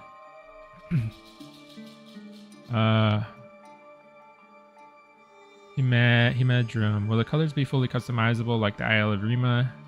And this is just a pattern, or there's specific patterns like the Pathatines? You know, I am not familiar with how either of those games handle their skins. So I'm kind of trying to like, I make the skin, but I'm also working with the other artists to like try and implement like how much of it is customizable and all that stuff. So I don't have the full answer for you there. I think we're trying to go for as much customization as we can. But I don't know what system it would be most like. Let's see. I want to fill. This needs to go for the mouth interior mask.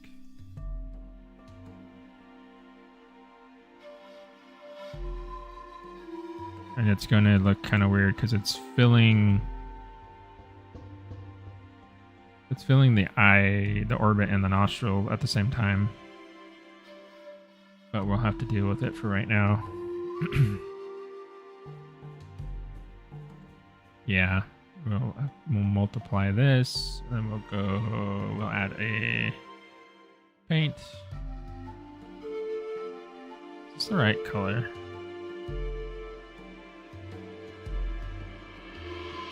Yeah. Okay. Paint. I have spots inside the mouth. Yeah. Those spots are this color. So I actually need another mask.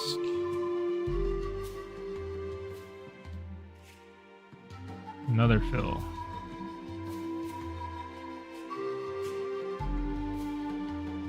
Yeah. And we'll add black mask to this. Add a fill. We want the mouth interior mask. Again. We will multiply this.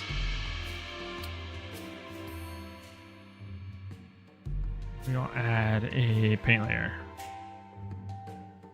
So we got that set up finally. Now we can paint our spots inside the mouth.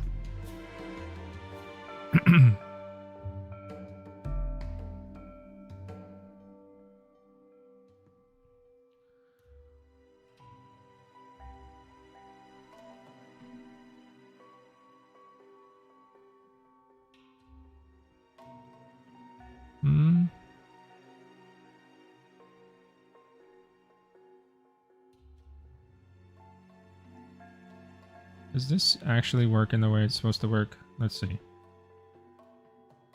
Normal. Okay, that's what I want.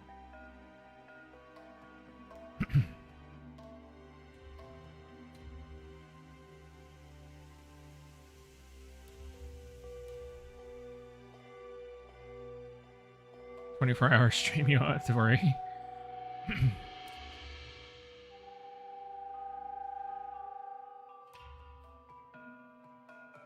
Thanks, Opal. Yeah, that's what I'm looking forward to, you know. being able to work on some of those older designs, because I've had that guy, you know, he's just been hanging around for years and years and years, and I don't know about other people in the chat if you're artists, but I feel like I get attached to my designs, and I can kind of, you know, I feel they kind of take on a life of their own, at least in my head, and it feels bad to just let them sit there, you know. Feels like I haven't given them attention. I haven't finished them. I haven't shown them to anyone. I don't know.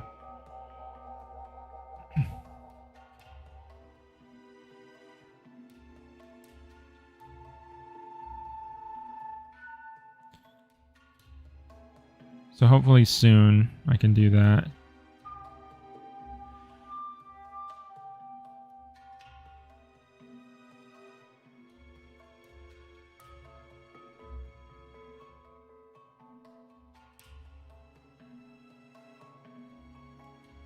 And sometimes it's just nice to relax with those designs a little bit, because they're less strict, right? Like dinosaurs, if you're doing more like realistic paleo reconstructions, they have a lot of rules, of course. There's a lot of research to do.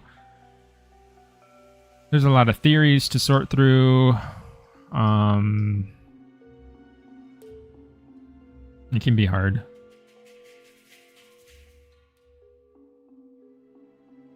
And with the dragon, you know, nobody can tell you that your dragon is wrong.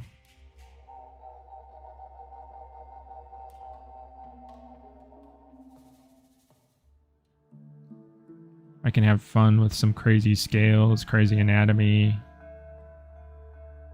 all that kind of stuff. It kind of feels like you're kind of letting loose a little bit.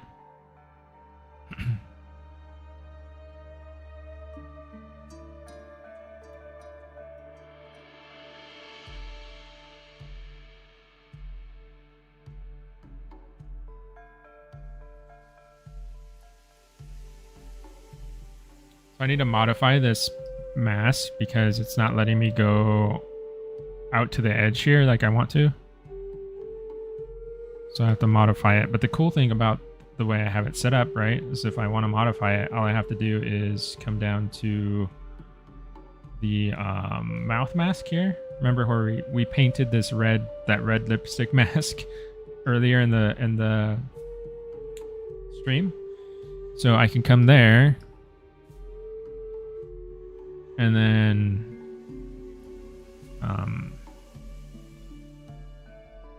actually just paint out this edge more.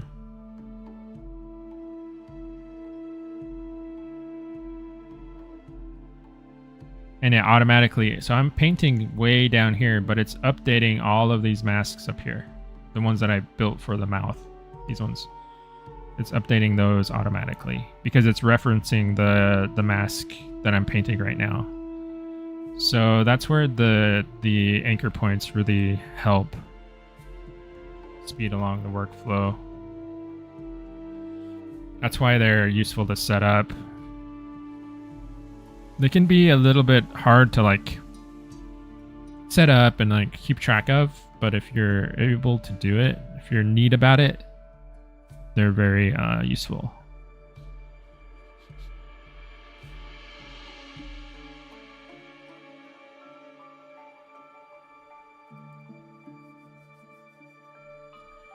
How many skins will I be making? I have 3 to start with.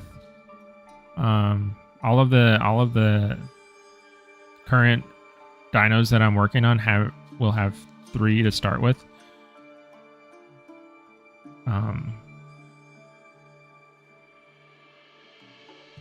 But I've seen a lot of concepts. We have a lot of concepts for lots of skins.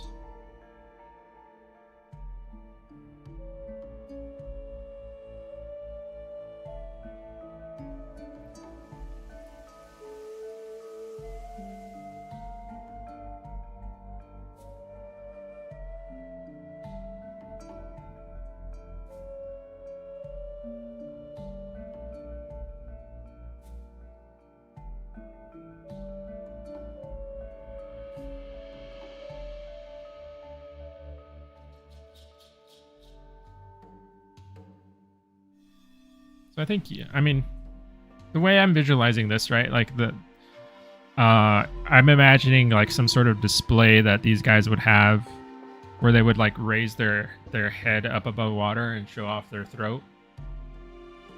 That's why they have the bright patch down here. And then if they wanted to open their mouth too, they have that speckled pattern. This pattern, you know, of course on the body would be more for silhouette breakup and camouflage, not necessarily for display. But if you're viewing it from the top, because you know, it's an ambush predator, you're viewing it from the top in like the murky water or whatever, I don't think this orange would be super visible, so it's not like it would mess up his camouflage. That's why I put it underneath here. That's the idea.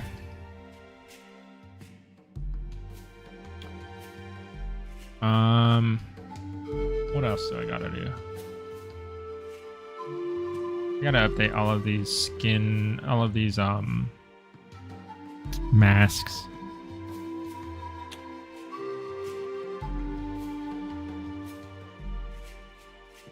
Who knows what I'm gonna do here though for right now.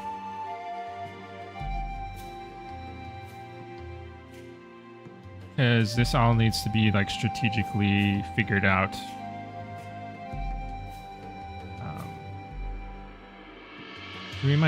We'll probably deal with this later. Yeah, because like these two need to be swapped. This one needs to be mask 4. And then this one would need to be something else. So we have all these colors to shuffle around for the IDs. So we'll do that later. But yeah, this is where we're at right now. This is the current. I need to swap out this mesh too because I hate that his eyes are like clipping through his eyelids. So I need to adjust that. So I'll probably swap out the mesh off stream and then fix up any little mesh stuff. This isn't the final, right? Like, just keep in mind that this is a block-in.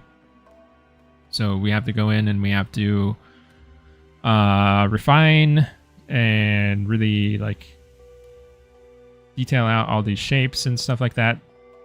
Oh, let's do a quick. I want to see what the roughness would be like if I added. Before I head out, should be easy. We'll make the roughness higher. Then we'll add a black masks. Add a fill. Let's try to find. I think I should have baked out a curvature map. Yeah. Let's see how this is working. So the high points are white and the low points are black. So I think I want to invert that.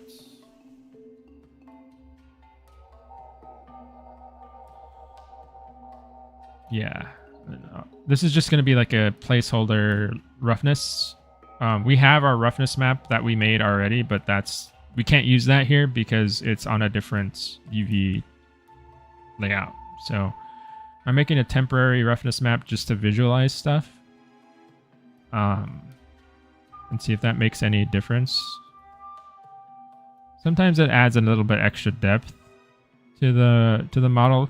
It's a little bit harder to see on this because he's so light. Like his skin pattern is very light. So you're not seeing a lot of depth. So maybe that didn't help as much as I thought it was going to help. It's also very dull. Why is it dull like this?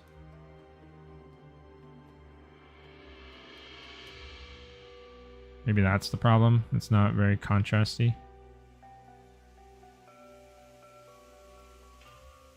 I think I need to up the contrast a bit.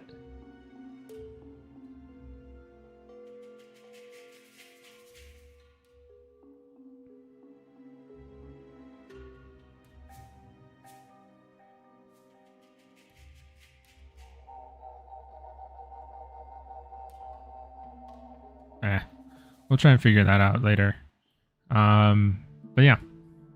Let me take a look at chat really quick. 2 hours, yes. Does water muddiness affect the skin color? I'd assume so. Just by the fact that the material is behaving, like you would see the density of the water mixed with the color of the skin. It would make it harder to see. But that would be, yeah, I would expect that the water would behave like, you know, something like normal water would, normal murky water. I did Gizmo. We are still on the Puru. I mean, closer to the end of the Puru, right? Because we were on texturing. Yes, I did model the Arano. That's another one of the models that I did. Humedrum looks great so far. I always look forward to seeing your streams. Thank you. Thanks so much. Thank you, Spartan. Yeah, guys. Yeah, that's where I'll end the stream today. We'll pick up on this Puru skin next time. And we'll probably be finishing it up next time, honestly. Then we'll get the skin on the model and maybe play around in Blender a little bit, see how it looks when it's rendered up. Yeah, as always, like, keep up on Discord for any announcements. Check out the YouTube channel. We have a couple other streamers that are working on other stuff during the week, so check those out. And if you have any interest in my work, you can follow me on Instagram, Twitter, Blue Sky, ArtStation, all those places. Okay. Have a good weekend, and I will see you on Wednesday, Wednesday or Saturday. Okay. Bye-bye.